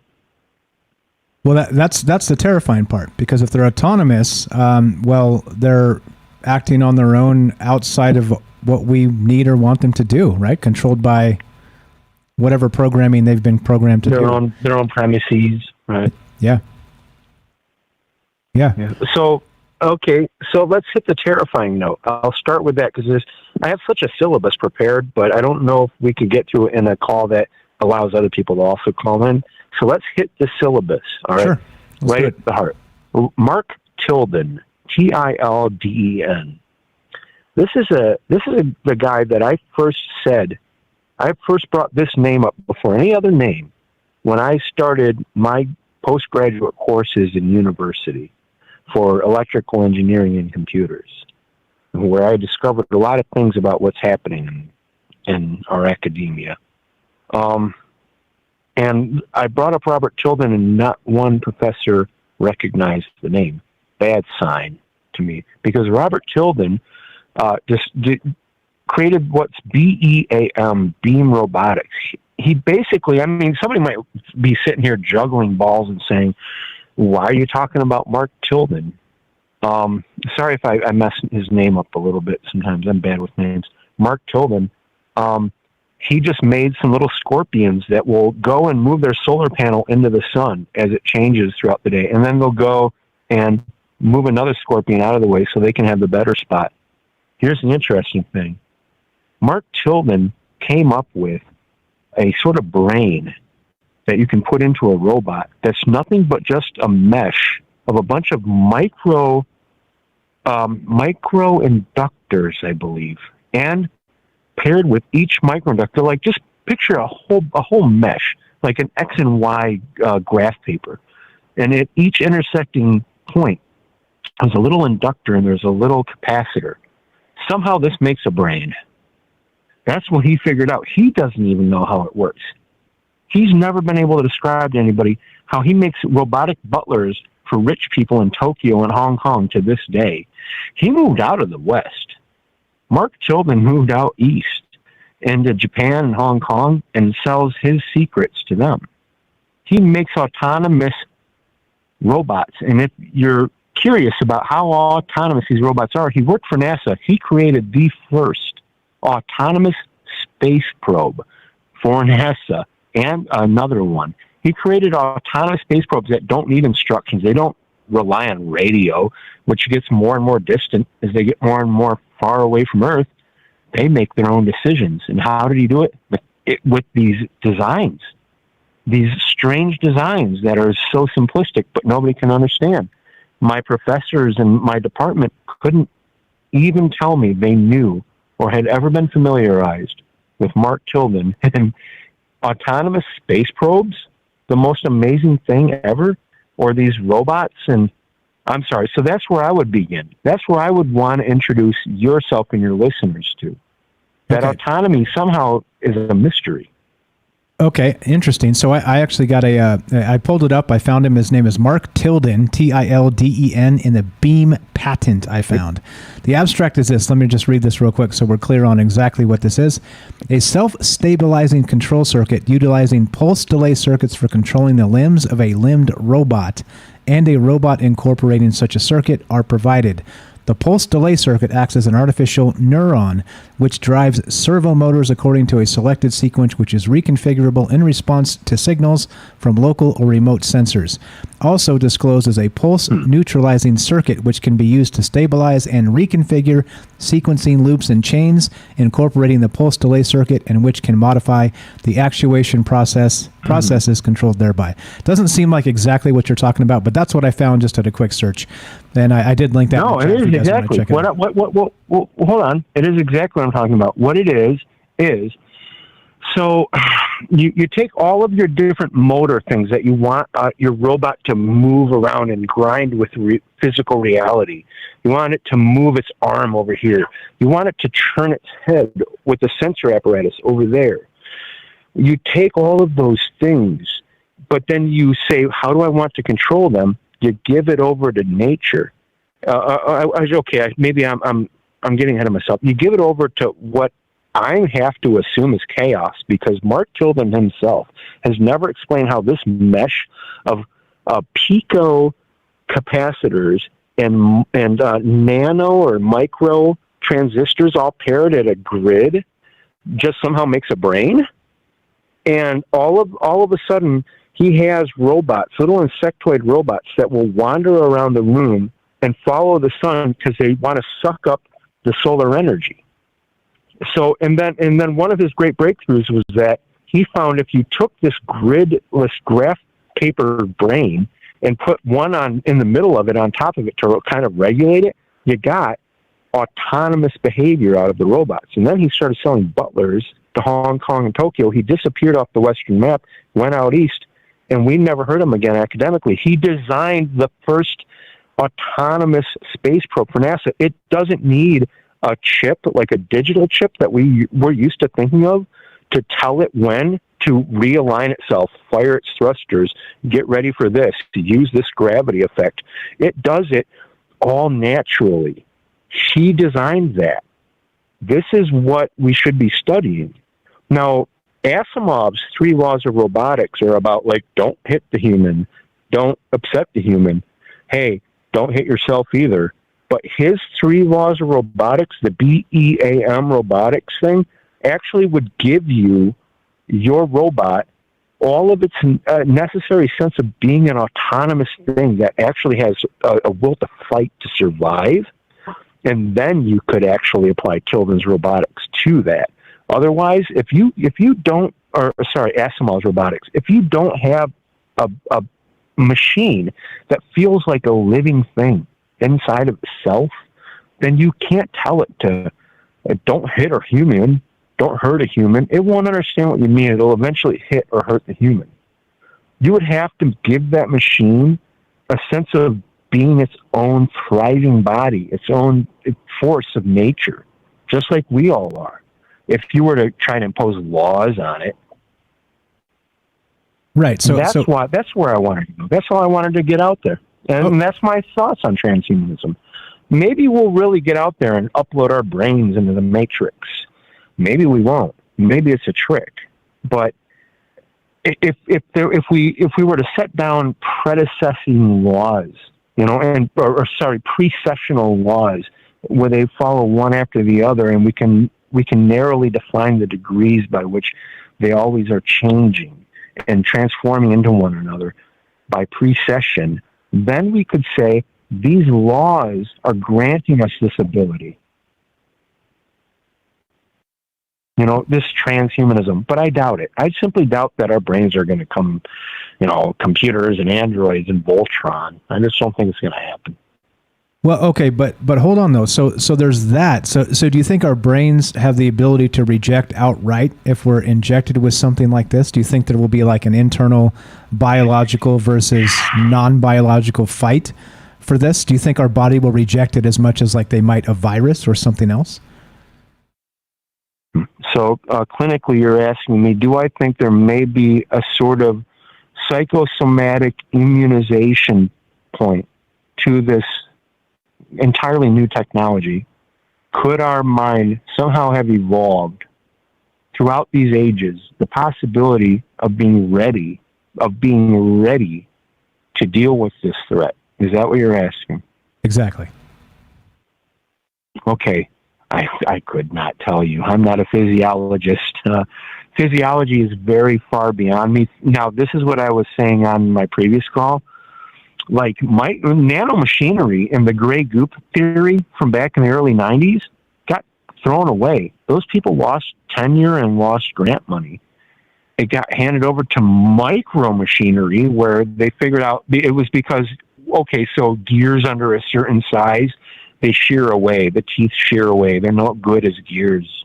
So micromachinery for the machinery side. But when all the theories that had brought about those earlier tenures and made people want that gray goop were scrutinized, they realized we need to do this biologically. Now look at today. Did you know that there are synthetic additional letters to the DNA? We don't just have A, C, T, G. There are like 14 more now that are made out of polymers. Did you know that? No, did not. I mean, scary thing. I believe that does just come from last year. So where we don't just have necessarily ACTG anymore. Do you know what I mean by that? Like, everybody's seen Jurassic Park, right? Yeah, definitely. You know? Yeah. So, like, what they did was some scientists said, well, what if we could make these lysomiatro, I'm sorry, I never went that high in chemistry. The things, they'll react to each other biometrically, and they'll like scramble each other's stuff, and they hand over acids, and they say, but I want the protein for the acid, and then they do all this stuff. That's how our DNA works. It's how our RNA works. It's how apparently mRNA does the other stuff it's supposedly doing. But then they're like, let's just use polymers and make more. And then they added a bunch more. So like historically, for however many millions of years, there have been these 4 quote unquote letters, ACTG, as we've dubbed them in recent history. But in more recent history, we've said, well, here's a whole bunch more. And they're made out of polymers. And they're making little things out of them. They're making little beings out of these things. Yeah, it concerns me. So you're correct. I pulled up some information about this. Artificial life forms designed by supercomputers are fully programmable. This is by Michael Irving, January 13th, 2020. I'll link this in the chat. They were designed by supercomputers too. We're going way out in left field, buddy. Well. Or sorry, right field. I used to play baseball. It is right field is the furthest away from third base. That's for sure. So okay. The thing is, I don't know. Like these are the types of things that. All right. So let me ask you then. It seems like you've got a background in some of this stuff. So is this real? Does this already exist? So the things we're reading on that first article today is stating that they're rolling this out next week at a conference, right? So what I'm saying is that the DARPA stuff, right? They've been doing this forever. Because of course, why wouldn't they be? Mm-hmm. That's the entire point of this conversation, and why we do this show is because the technology we know, that you think the iPhone is the tip of the spear when it comes to technology? No, hell no, double hell no. That's they could have done that 30 years ago, but for some reason, right, we're just kind of getting it in our hands, and it's turning us into zombies. So my question to you is, do you think that this stuff is already in the wild, let's say? Do you think nanobots exist and maybe they're already in people's bodies out there? Do you think that's a real thing? In the wild. Okay. All right. I want to focus on the in the wild point. Sure. Because let's take a nature, okay, and a nurture. Let's take the civilized audience, and I want to build a weird construct from over here on the audience's side. We're all of us. We're USA, China, woof, but true. USA, China, England, we got Israel, of course. You need Israel in all of this. Russia, well, I'll never understand why people despise Russia. If USA and Russia did a compact right now, the world would fall to its knees, but we won't do that. So, but now look out there. Who's the them? Who's the away team? It's the unknown. It's what have we not developed? And how dangerous is that to us, what we have not developed yet? That's the real threat. A lot of people don't understand that. They're like, what have we developed? That's in front of us. No, if we have developed it, somebody knows about it. Somebody knows its weaknesses. Somebody knows its strengths. It's going to turn out okay in the end.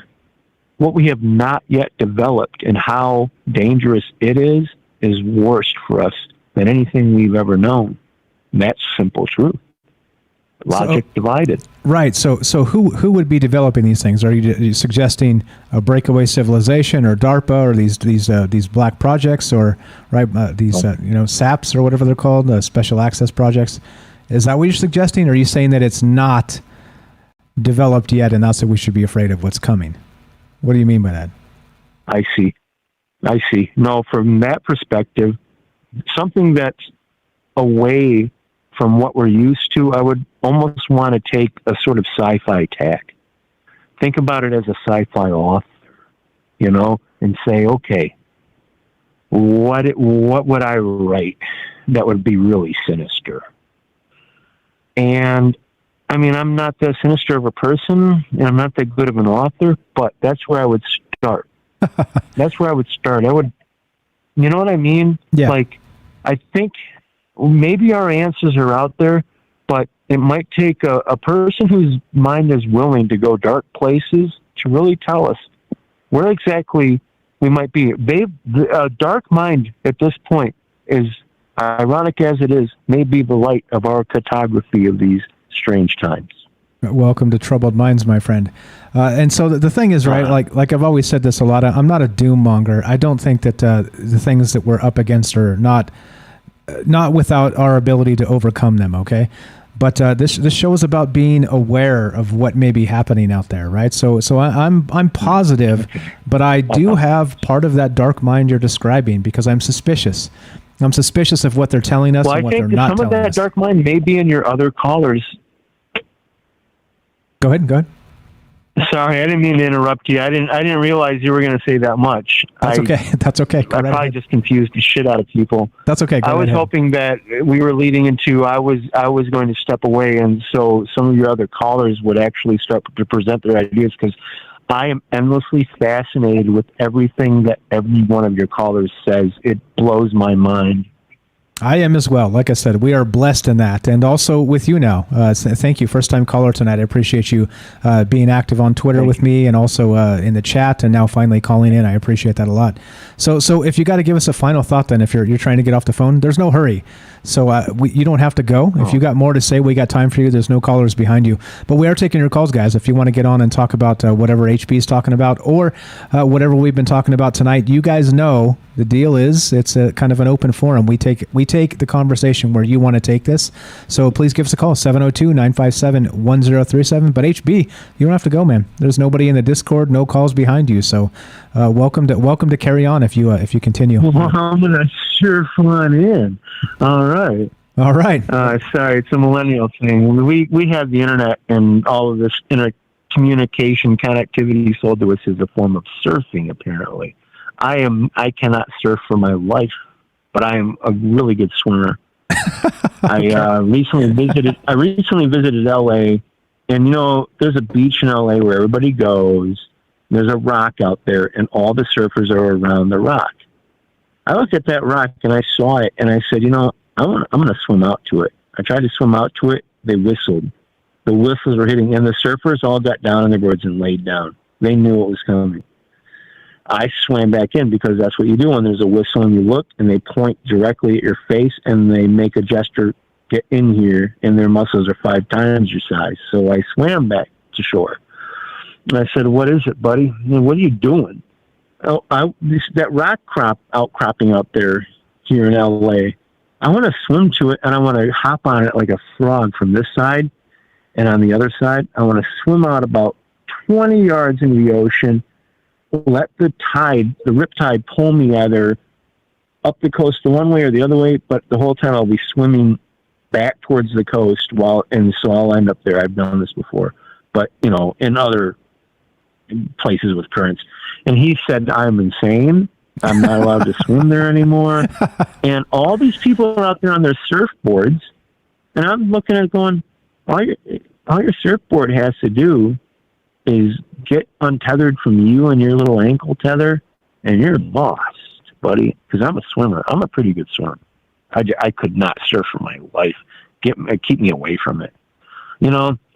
People have talked about how the surfboard would bring me from one island of Hawaii to another, and that's how it started. And I always thought to myself, I would rather swim. You're braver than I. The water scares the piss out of me. but all right. So the deep things in the water. I'm sorry that Natalie Wood died in the water and was always afraid of deep water. Sorry, I'm bringing that up. I just listened to her story recently. Like, I was a huge fan of the movie Brainstorm with Christopher Walken and Natalie Wood. And then later, from a young age, later in my life, I learned that Natalie Wood was murdered on a boat, or maybe murdered. And then here's Christopher Walken close by.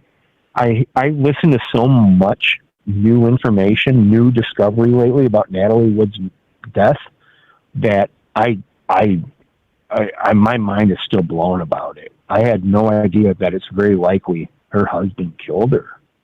And Christopher Walken may have been involved, who was her boyfriend at the time, I believe, right?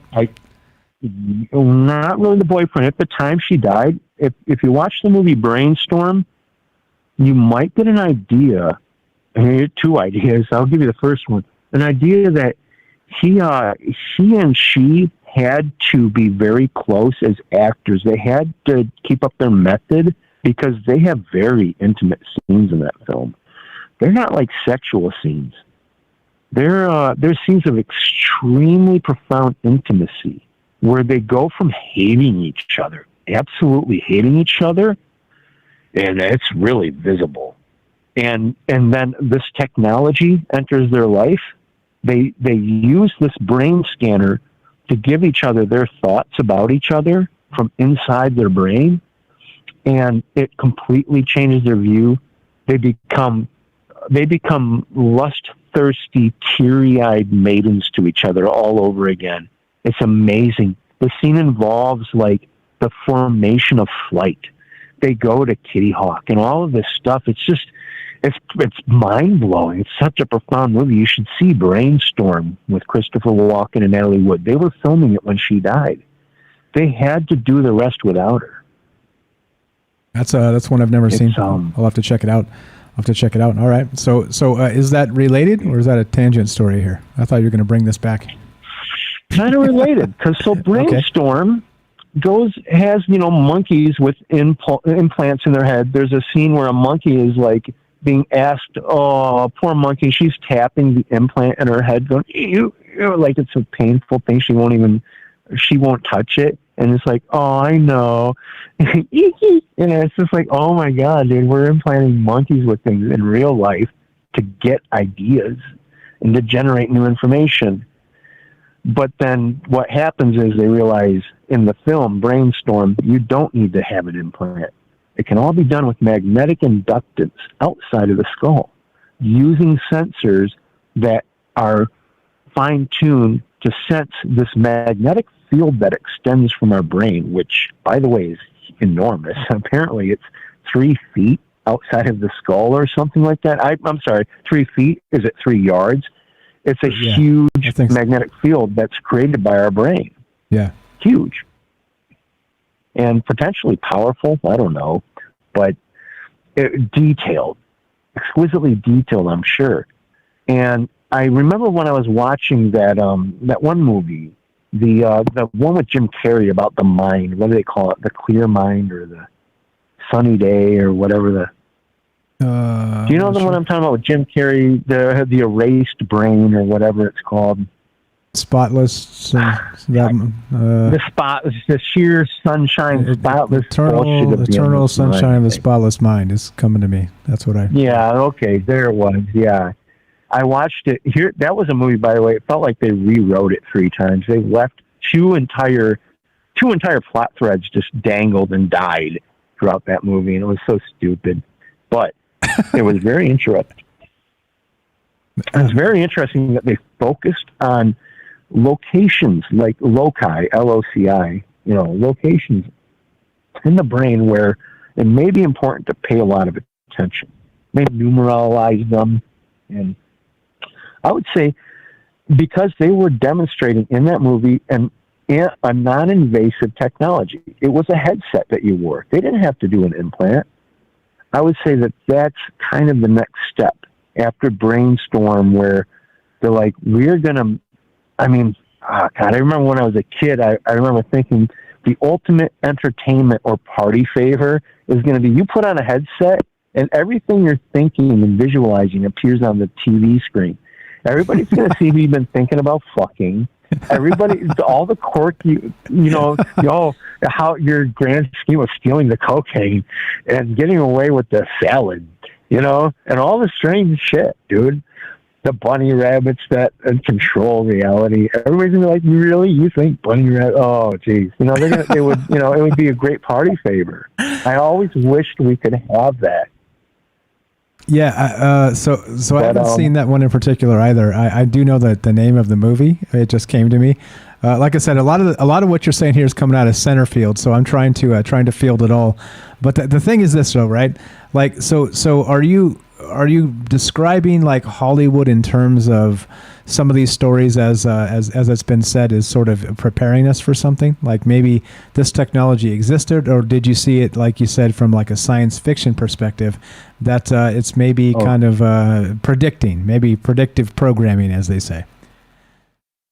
No, I think at the time it's a combination. It's right down the middle, like you said, center field. It wasn't trying to all-knowingly feed us information like tee-hee-hee, and it wasn't like, maybe this will happen in the future. No, it was like, here's some patents that recently came out, and being like Hollywood aficionados Hollywood controllers like Weinstein, Epstein. We're learning that Epstein had all his diddly digits in Hollywood. Hollywood influencers and creators, these people culminate upon an extremely high preponderance of very high thinking. Not necessarily all that smart, but they're going for the visionary aspect. That's what sells a movie. A strange vision that really hits home and somehow feels real. That's because a lot of them are scientific thinkers, and they keep up and they keep track of what's happening in science. And so a new patent comes out for this brain scanning machine that doesn't need an implant. It sits outside of your brain, and it just measures your electrical signals, and it figures everything out with a microchip and a processor that divides the information and sends it this way and that, recombines it with a digital analog, and then now you have usable data. What I'm saying is, like, Hollywood has been riding the wave of technological trends just like the military has. I think the military has been riding the tsunami, and Hollywood's been riding the little aftershocks or the little side waves. But you see what I mean? It's not like it's necessarily they were trying to hint, or they were just blindly saying this would be cool, and then it becomes gospel. It's more like, no, there were patents. There are patents all the time being made for this stuff. Like I was saying on the earlier call, Elon Musk acquired the patent for a very fine silver thread, only like a few microns across. It connects up to a human neuron growing in a little petri dish or a vat, and they communicate to each other, and the neuron doesn't get damaged, and the silver thread is the perfectly efficient, tiny amount of silver to carry the signal. That's amazing stuff. Elon acquired it. That's what Elon acquired, which, I'm not bullshitting, leads up to his implant technology. So if you study these patents, you get to learn the technology. Yeah, I've actually read a little bit about why Elon Musk is suddenly doing this when this has sort of been a technology that basically has been within our grasp for some time. And some of his detractors, and I can't tell you if it's propaganda or not to kind of take down Elon and his ideas, but some of his detractors, PhDs, medical doctors, have said that... I'm neutral about them. Yeah, okay. have said that the reason why they haven't done it to this point is because it's too invasive for the brain, and we don't know the long-term repercussions of inserting these micron size things, metal, whatever it is, silver, whatever it happens to be, into the brain. Yeah, silver oxide, I think. Yeah. Mm-hmm. So that's what I've read. That's what I've read regarding this stuff. So I don't know. Like I said, I am so outside of that. Like I said, I've always said I have no inside sources. Nobody tells me anything. I just try and figure shit out the best I can from reading the propaganda, and it's a lot. It's a lot of figuring. But so I don't know if that's true.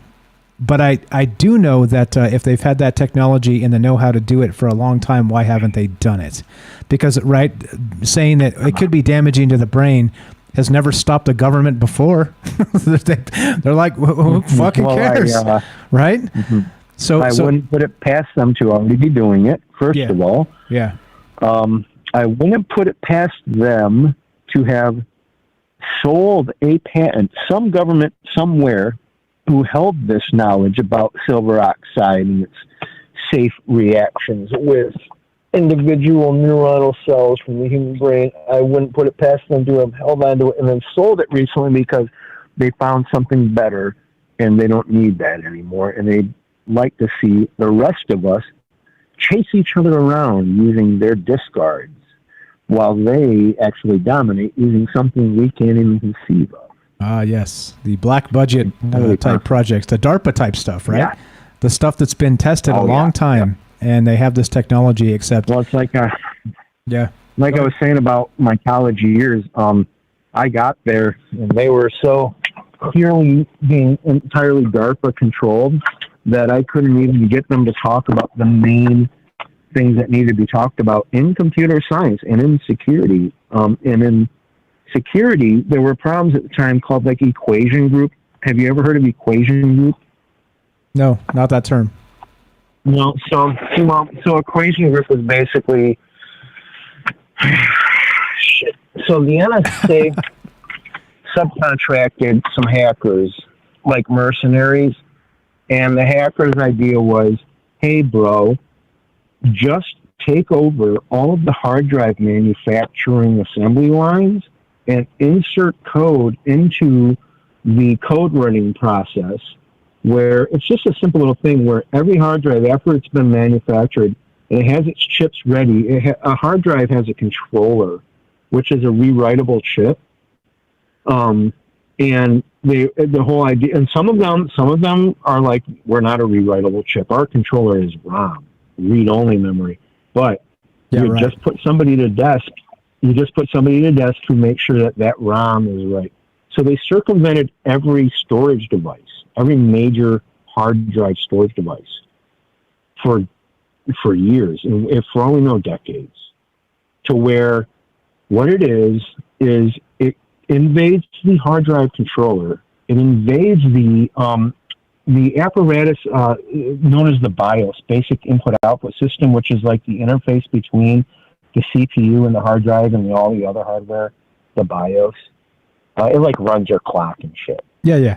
That's where they put the malware now. Yeah. So, they made it so the malware would cross-infect BIOS and hard drive controller. Right. Think of how much more insidious it ever gets. Right. That was equation group. Which means that so if you wipe basically your hard drive, all of our devices have been bullshit for like 30 years. Right. So just for the layman, we've been monitoring for 30 years. Yeah. So for the non-technically savvy people, that means if you wipe your hard drive entirely, if you delete every single thing from your hard drive, the BIOS still exists. And what happens is, if they put the malware in that, it's an undeletable partition within the hard drive that continues monitoring you no matter what. And so, that's what we're talking about here. Yeah. Short of then you think you get savvy. You say, I'll delete the BIOS. The hard drive reinfects the BIOS. And it's not just the hard drive, it's the hard drive controller. The controller is a chip on the drive that makes the drive, it's like the engine on your Chevy, okay? The chip is reprogrammable. The chip has its own very low-level language, more tightly compressed than the machine language most computer processors use. It's individually accessorized to every company. Every company wants to have the most efficient hard drive controller. So you have to learn all the code for these it's very tight, like zeros and ones. Seriously, zeros and ones on these hard drive controllers that are rewritable, by the way. Different for every company. But all you have to do is know how to make an exploit that tells the hard drive, hey, every so often, make sure you go and reinfect the BIOS. Nobody has access to their hard drive controller unless they have what's called a JTAG reprogramming cable. And so when I arrived at my postgraduate studies engineering department with my suit on and my briefcase, the first thing I did is I asked them, I'd like to get your JTAG courses. And you know what they did? They pointed over at huge, listen man, they pointed over at huge, these are the kind of hampers you would roll around like an entire hotel room of dirty laundry or whatever in. Hampers full of JTAG cables. They said, there's our JTAG for you. Take as many cables as you want. And I looked and I said, what do you mean? He said, we're not teaching JTAG anymore. JTAG.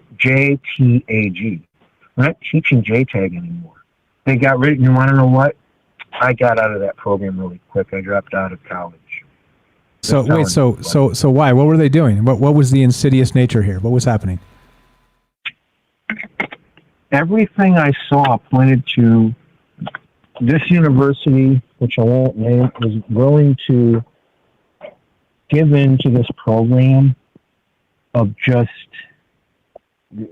kowtowing to what the intelligence agencies in control of our top minds and our top technology and our top budget in this nation, just kowtowing to whatever they wanted. And if what they wanted was, we don't get rid of equation group. We don't teach people about equation group. We don't have people talking about equation group. And that's what they were doing.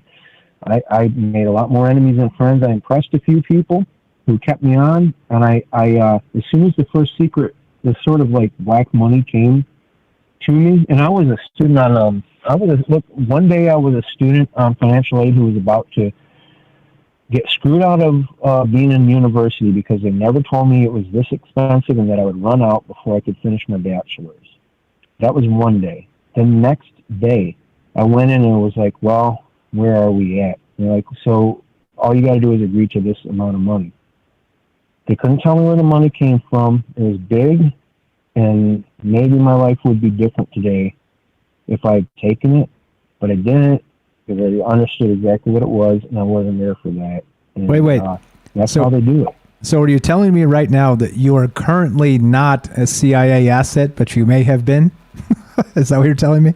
I am currently some other type of intelligence asset, probably, but not as an engineer. No.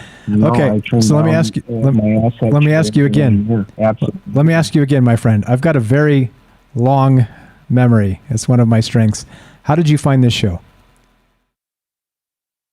Oh man, I wish I knew. You want to know when you asked me that the first time?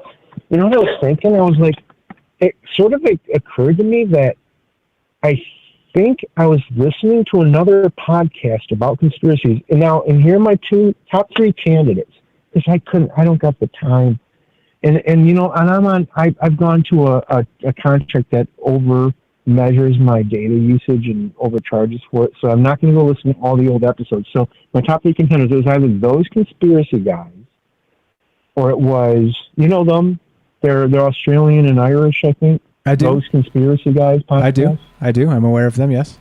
Okay. It was either them, or it was Mike Tripoli, maybe. But in the third place, I never filled it in. It's a ghost. I think I heard about you on another conspiracy show podcast, and it just sounded cool enough. I was like, I'm going to go look this up. And I used Stitcher. I did the search. I found you.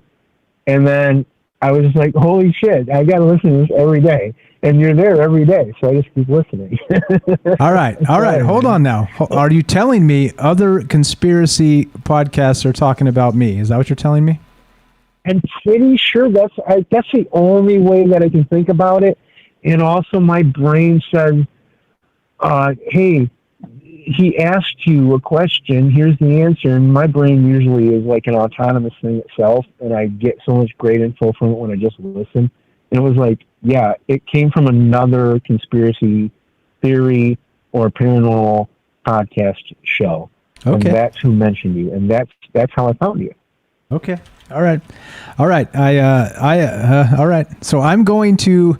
And, you're paranoid. Wait a minute. You're starting to sound paranoid about me. Fucking right I am. Hold on. Now I'm going to tell you. I'm going to tell you straight up. I'm going to put you in the. I don't know if you're a CIA asset or not, but I do appreciate your input on all these things. But I mean, I'm there. I know. I put me there too. See? So go ahead. All right. I don't know. I'm going to say, like I said, I've got a very long memory. I got a very long memory about the things people say. So if they tell me 3 different stories about how they found me, I'll be suspicious. Anyway, I'm sorry, HB. We got to go. You've had a ton of time here. We got Richard on the line behind you. Yeah. No, I only said I don't know earlier because this was way too long to say. That's okay. So. That's okay. I understand, and I'm only half joking about the CIA asset. Please don't take me off. Please don't take me off your potential CIA asset list. Okay. I mean, I just told you, like maybe I am, but it's something I don't know. Okay. But perfect. It sure isn't about their engineering. No, perfect. I turned that down. Okay, perfect. Sounds good to me. HB, a pleasure. Thank you. You're a first-time caller tonight. Lots of great insight on the conversation. I appreciate it. Thank you so much. Love your show. Love all your listeners. Love all your callers. Thank you. I look forward to speaking with you in the future. Thanks a lot, man. That's HB. Find him on Twitter. You want to give me your Twitter? Yeah, I'll link something up. Okay, there you go. Check it out in the chat. HB will link up his Twitter, and thank you so much for the call. Thanks for spending time with us tonight. All right, there you go. Simple as that. If you guys want to be part of the show, good stuff there. Lots of insight from a smart dude that seems to be in the know about quite a lot of things, which again is not a crime, but it does make me go, It's not a crime to be smart. Don't get me wrong. 702-957-1037 troubleminds.org. The way this conversation started tonight was this: scientists create injectable swarm of brain reading nano sensors. Yep. Well, and lots of hot takes on this, and lots of good stuff. But let's go to Richard. Let's see if we can go to Richard. Richard in the UK. Can you hear me? Testing 1 2. You're on Trouble Minds with Mike. How are you, my friend? Test 1 2. Richard, you are on the show. Testing 1 2. Looks like you're not muted, which is good. Testing. Richard, you are on Discord and you're on the show. Test 1 2. Test 1 2. HB, great call. Thank you for all the information there. I think many people don't understand that viruses actually no longer target the hard drive because that's the old school crude way of doing it. Oh shit, it's Richard. What's up, Richard? I hear you now. I heard you. Are you there? Oh, hiya. I've just... I can't hear me. I'm on my phone. I put you on my telly, but there's there's a delay. Yeah, there's going to be a delay. You got to listen to me directly on the phone. No, look, I'm an old man. I didn't know what I'm doing. Okay, all right. So welcome to the show. Thanks for hanging out with us all the time. Thanks for doing moderation duties. What are your thoughts on this topic tonight? Oh, it's fantastic. I love it. I mean, I'm a bit on the hop now because everybody's come on, Dickie, come on, Richard. But I'm a bit on the hop now. But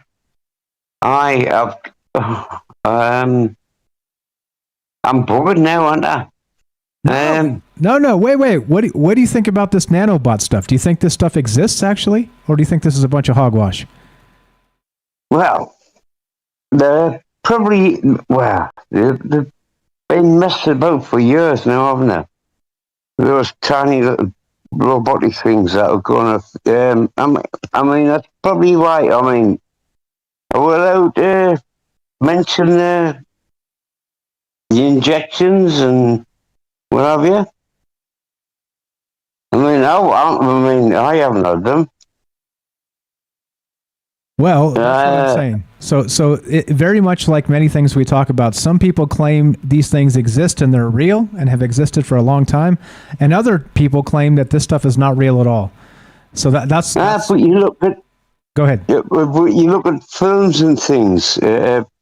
old. We're calling them old now. Films from the 80s, well, from the 50s. And sorry, my cat's just coming. But it's like, as I said earlier on, the Fantastic Voyage, where they sunk a submarine and put it into a person, and so why not? Why not? Obviously somebody somewhere had that idea. So where's it came from? Where's it come from? And then you could go down even below that is nanotechnology, where things are beyond microscopic. I mean, oh God, it's got to be the intelligence that is far beyond ours. I call it intelligence. I think it's not intelligence as such. It's information, and it's not intelligent, because intelligence to me sounds like something that is for the greater good. But intelligence, from what I look at from outside of my window, it's hard to explain. It doesn't seem intelligent. It seems to be control. But I'm an old man now, and I'm buggered. But God help the people who come after me now. They've got to wake up. They've got to stand up. Because, I don't know. I do. I know what you're trying to say. You're trying to say we can't take this shit forever.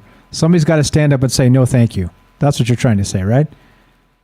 Yeah. But it's so difficult to explain in a sentence or a paragraph even, because it's so complicated and it's so mind-numbing. It is ridiculous that people are just bloody stupid. I can't understand why. No, they are. I'm sorry, Mike, but they are. They're bloody stupid. Yeah. Definitely. I haven't worn a Guy Fawkes mask. Which wait. I have worn. No, I'm telling you now. Have you worn a Guy Fawkes mask? Have you worn one? I've got one in the bottom of my fireplace. Okay. And yes, I've worn it. Okay, yes, of course I have. All right, of course you have. And but I've worn it going through shops. And I've never been tackled. Because I'm wearing a mask. Okay. But who would... Respect, because I need to get me one of those masks. I don't have one yet, but I think I need to get one. But all right, so well, ask my friend Penny, because she has photographs and videos of my front room with me mask at the foot of my fireplace where I've just moved to, and it is there. And when I'm finished decorating that, my wife is going to come back because she's staying at my daughter's, and she will tell me to remove that. All right, fair enough. Now here's the thing, right? Little advice. I'm just a Yankee, so what do I know? Remember, guys, I told you people listen to the show. Hey, I'm just a Geordie. What do I know? Well, all right, there we go. Then we agree. We agree that we're individually nobody. Now, look, this is the thing.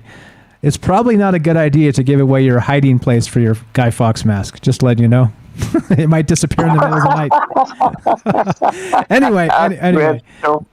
Richard, you are the best, my friend. What's in a whiskey sour? Can you tell me? Well, I have a single malt, mate. And I put a drop of grenadine in. I've got a nice crusher. And I've got what we call a double strength. And it's the Tesco's, which, believe me, double strength lime. Double strength lime. Nice. But it's in I crush the ice, fill the glass with half of ice, and I bring the glass up to 3/4, and I top it off with single malt. Nice. And there we go. Nice. Sounds delicious to me. We'll have to have one someday. Can we do that?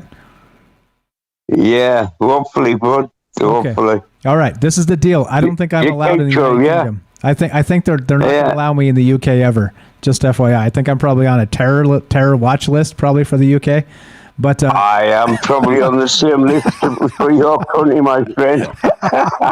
Probably. You take Joe, yeah. Yeah. All right. So we'll do our best to have a whiskey sour together. I appreciate it, Rich. We got to move on, man. We got to finish up this show. Any final thought while we got you on tonight? Play some T-Rex, mate. Wait, say that again? Play some T-Rex.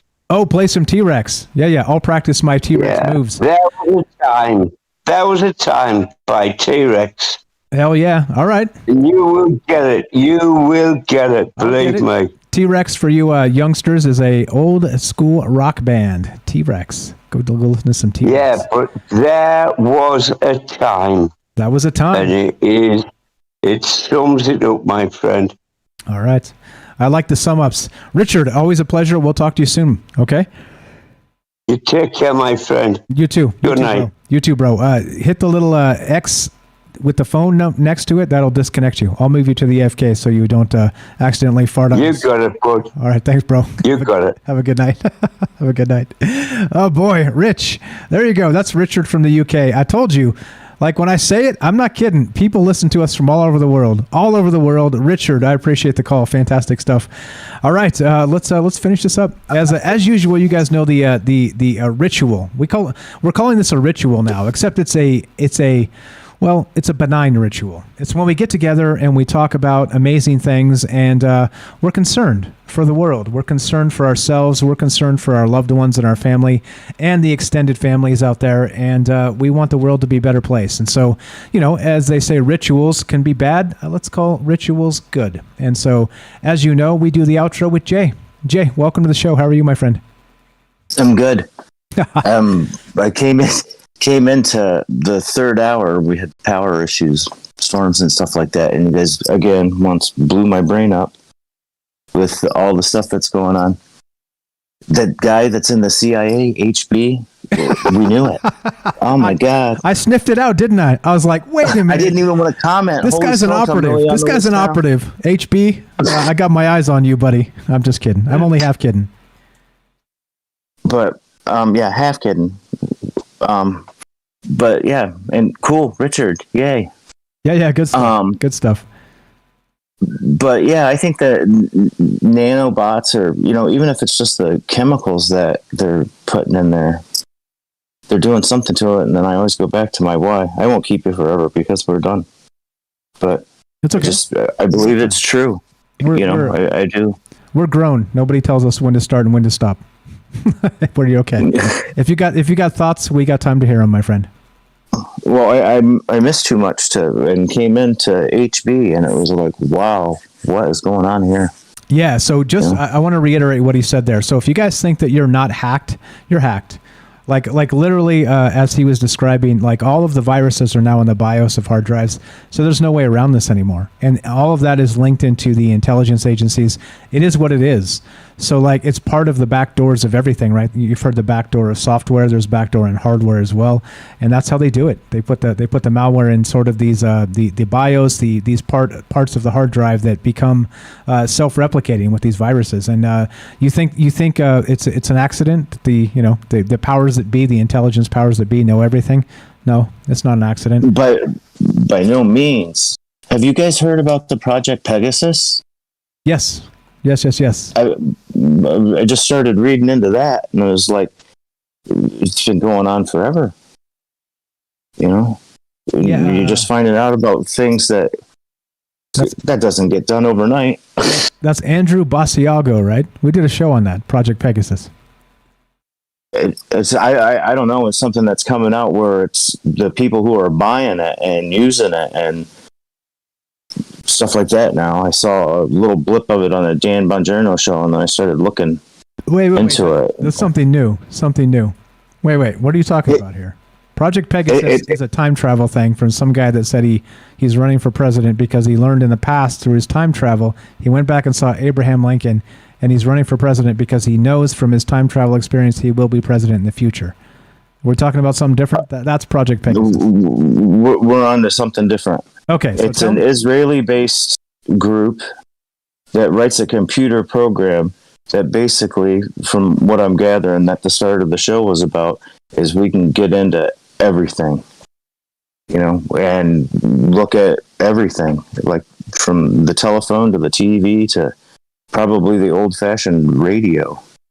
You know, they know where their signal's going, and by that they can figure out who they're listening to. Yeah, it was some pretty scary stuff.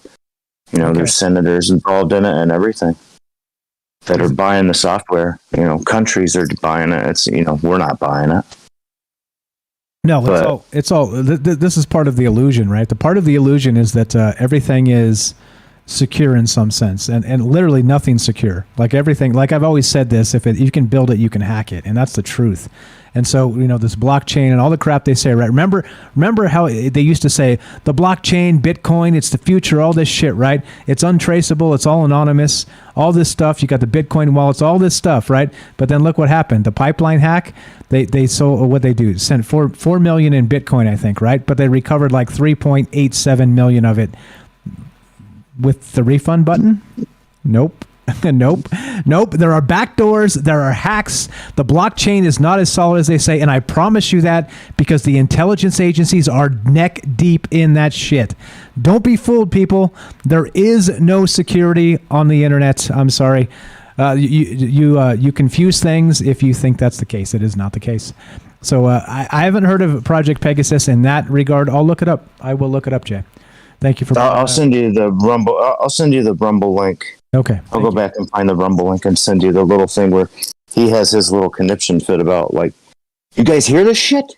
You know, it's coming out. He said it on he's on Fox News in the morning shows here, and he said it, and he goes, "You watch. By the end of the day, this is going to be the biggest story." Who and was it started blowing up. I don't know if I'm saying his name right or not. It's Dan Bongiorno. Dan Bongino. He used to. Bongino, you know him? Yeah, he was a Secret Service for Obama. I know who he is. Right guy. Yeah, I know who he is. That's him. Yeah. But yeah, it's just, and then, you know, I come into HB and I was like, holy crap, it's all right, you know? Well, I mean, that's the thing, right? So it's not an accident that worldwide security and national defense and all that stuff is, right, what it is. It's not an accident. Like, literally, the tentacles are in everything. And if you're the only way to avoid it literally is to throw away all your technology and live offline, live off grid, live away from everything. That's the only way. And even then, you got satellites watching you. So, I mean, that stuff exists. But this is the thing, right? So because of that, we know these things are true. We know these truths to be self-evident. But it does not mean that we have to give up on the dream. All right. It does not mean. It means that we adapt. It means we change. It means that we hedge the words we say. We don't say things like microgels on the stream, and we continue discussing things like you've described me as a ballerina. You try and avoid the things that are going to attract the most attention. And look, this is the thing, guys. Somebody out there said in the chat they heard of me on Jimmy Church. I highly doubt, no offense, Jimmy Church has ever talked about me ever. I'm pretty sure. I'm so small and so little on the totem pole that I don't think other conspiracy podcasts talk about me. I don't think they know about me. If anybody can prove me wrong and link me anything anywhere where somebody on a different podcast is talking about me and the things I say, I will stand corrected. But I don't think that's the case. I don't think that's the case. The reach is not large enough here, and the ideas, though they may be novel in my mind, they may not be in somebody else's. So anyway, just I'm pointing it out. I really doubt those people have heard of me. So, yeah.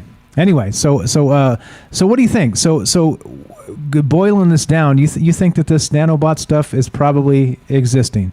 Like I said to HB there, you think this stuff exists in the world? Is it in the wild? So clearly it's being tested in laboratories and maybe in DARPA, things like this. But do you think it's out there? Do you think it's in maybe the new version of the MK Ultra types? Do you think this exists? Yeah, I'd have to say that if we were sitting down and doing the pool blocks, I'd be a yes vote. Just because it's gone to where the little hints here and there from everything about everything, they're telling you about it. And now they're like throwing it in our faces with so many things that almost like they want to give you your own shadow of a doubt and something that they just told you was true. I can't say no, that it's not real. You know, there was a guy back, 15 years ago who was basically put, I can't remember, silver or some sort chemical compound in this thing. And then he basically set himself in a big speaker with radio waves bouncing on him.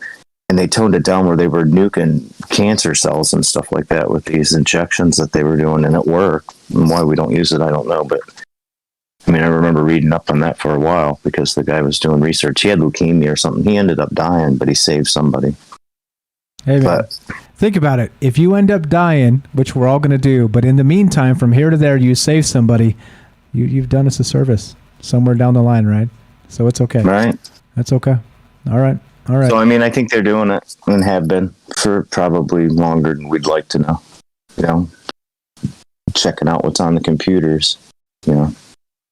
All those things used to be on reel-to-reel tapes that were, you know, size of a movie back in the day. You know, they got all that stuff laying around somewhere. I'm sure they can go through it. You know, so I don't know. It's been going on.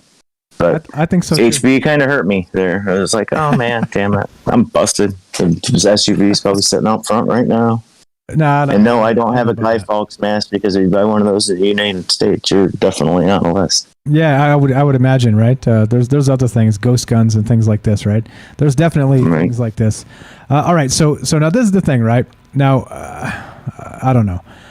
Like, I think that probably this stuff is in the wild, right? I think that what they call this stuff is a gain of function exercise, and like I said, I don't have proof of this, so I'm speculating. Clearly, if this exists and they're creating these things now, like I said, DARPA's 30 to 50 years ahead of us. They've known about these things, and this is probably the next MK Ultra, right?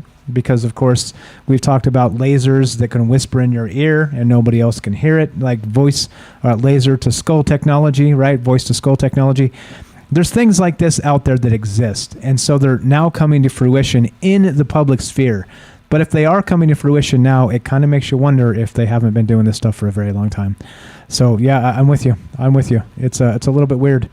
Sonny Zacatecas says, F the world, we're all going to die. Come on now. We're all going to... Listen, I'm going to disagree with you on the F the world part, but I'm going to agree with you that we're all going to die. So like I said, from now till then, let's do our best to bring somebody up, to be positive, to try and discover the truth behind something and make somebody understand that they're valued and that thoughts they think are worthwhile. I think, right? There you go. All right. So I don't know. We have. Let's hang tight, Jay. We got another call coming in. I think this might be HB again. Let's go back to HB real quick, and then we'll finish it up. You got a quote for us tonight? I do. Okay, hang tight. And it's one that I picked out of the blue which is appropriate for today. Nice. I just saw that and I was like, oh, I'll use that someday, and then wow, that someday is today. Nice. Synchronicity. All right, let's go back to the phone call and then we'll finish this up. What's up? You're on Trouble Minds with Mike. This is HB, am I right? But I don't have a quote prepared. And if I had called in to have a quote prepared, I would actually really prefer whoever is calling in tonight who has a quote prepared would actually give their quote. I did not call in with a quote prepared. It's okay. Jay, quotes are great. We do the outro with Jay. mostly every night, and he's usually got an outro quote for us. So you don't worry about that.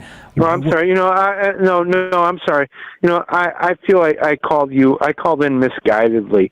I'm going to disconnect my call. Is that okay? I'd rather hear what he's going to say. Wait. Wait.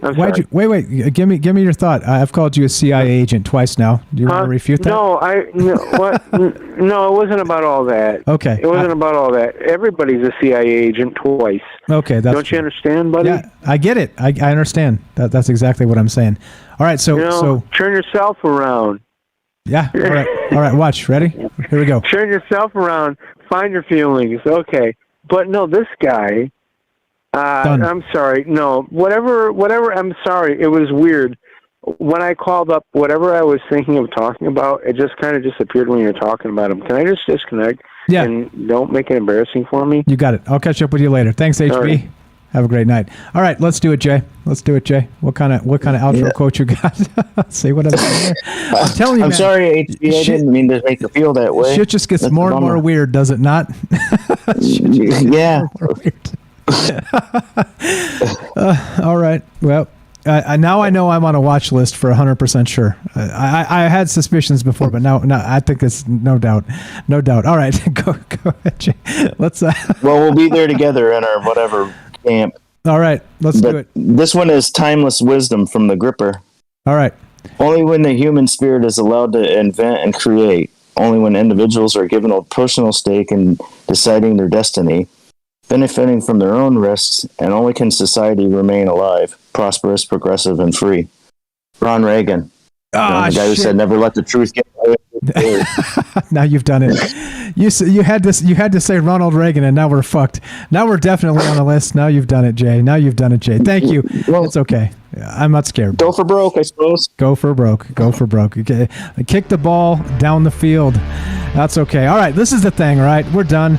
Now, thank you all for the great thoughts tonight. Thank you, HB, for all the good information. Like I said, if you're embedded in academia somehow and you see sort of the corruption, some of the stuff that goes on, like they are basically part of the engine that makes society go. And I think it's right for us to not trust academics. I think you can talk yourself in a circle and justify all kinds of horrible things. And like if you don't want to call me, I don't have a PhD, I don't have a master's degree, and I don't care. You know why? Because it seems like another level of indoctrination to me, and I don't like it. I don't want it. And you can stick that 250 grand stick up your ass for all I care. But all right, let's finish this up, Jay. Final thoughts, and let's roll it. If you can do whatever you can to pick somebody up and drag them out of hell, and do one little thing to make it a better place every day, we might turn around in a day or two, and it might be a great place. It's not bad. Amen, brother. What's up, Dwayne Dibley? I see in the chat. Let's see, who did I miss on Facebook? I've been neglecting Facebook kind of intentionally to kind of run you guys over to YouTube. Wink, wink. What's up, guys? All right. Here's the deal. We're done. God willing, we got tomorrow, 7 p.m. Pacific, Wednesday, Thursday coming up, and then we got Friday at 3 p.m. for Trouble Minds News. This is the deal. This is the great conversation of today. It existed back in the old days. It exists today. You just have to know where to look, right? There are smart people. There are conscientious people. There are people that want the best for the world. Well, you just got to find them. They exist out there. Come listen, come hang out. I'm not trying to tell you what to think, right? I'm telling you what I think, but I'm also expecting as part of that for you to call me and tell us what you think as well. It's an exchange of ideas. It's what you call the marketplace of ideas, and it's a beautiful thing. It should exist forever, and we have the right to be wrong, and that's what this show's about. Thanks, Jay, for hanging out with us. Thanks for the great outros, as always. We're going to call this the J-Tro. That's the new term, the J-Tro. We're done. What's up, Dwayne Dibley? Greetings from Plymouth, UK. What's up, buddy? D-Live, Play J909. I see you there, buddy. I haven't been ignoring you entirely. Thanks for hanging out. Thanks for showing up. You guys are the best. We'll be back tomorrow at 7 p.m. Pacific. And spit some hot fire. Let's do it, Jay. Hot fire after the show. I don't know where to start and get us worse on the list. Okay, that's a good point. All right, guys. We're out of here. We're out of here. I'm just looking out down my driveway, waiting for someone to come walking down. What are you doing? But I don't know. I think it's all about being good. You know, people are good in the chat. People are good in this, and let's just talk to each other and have a civil conversation and teach each other everything we can learn, because that's so important that we can learn things on our own by talking to each other. And I think you got a great thing here, Mike. I appreciate it. God love you. Thank you. You as well, sir. And everybody else out there, we'll be back tomorrow night, 7 p.m. Pacific on Fringe, YouTube, Facebook D Live, and, of course, Periscope. Thanks for listening, guys. Be sure, be strong, be true. From our troubled minds to yours. Thanks for listening. Have a great night.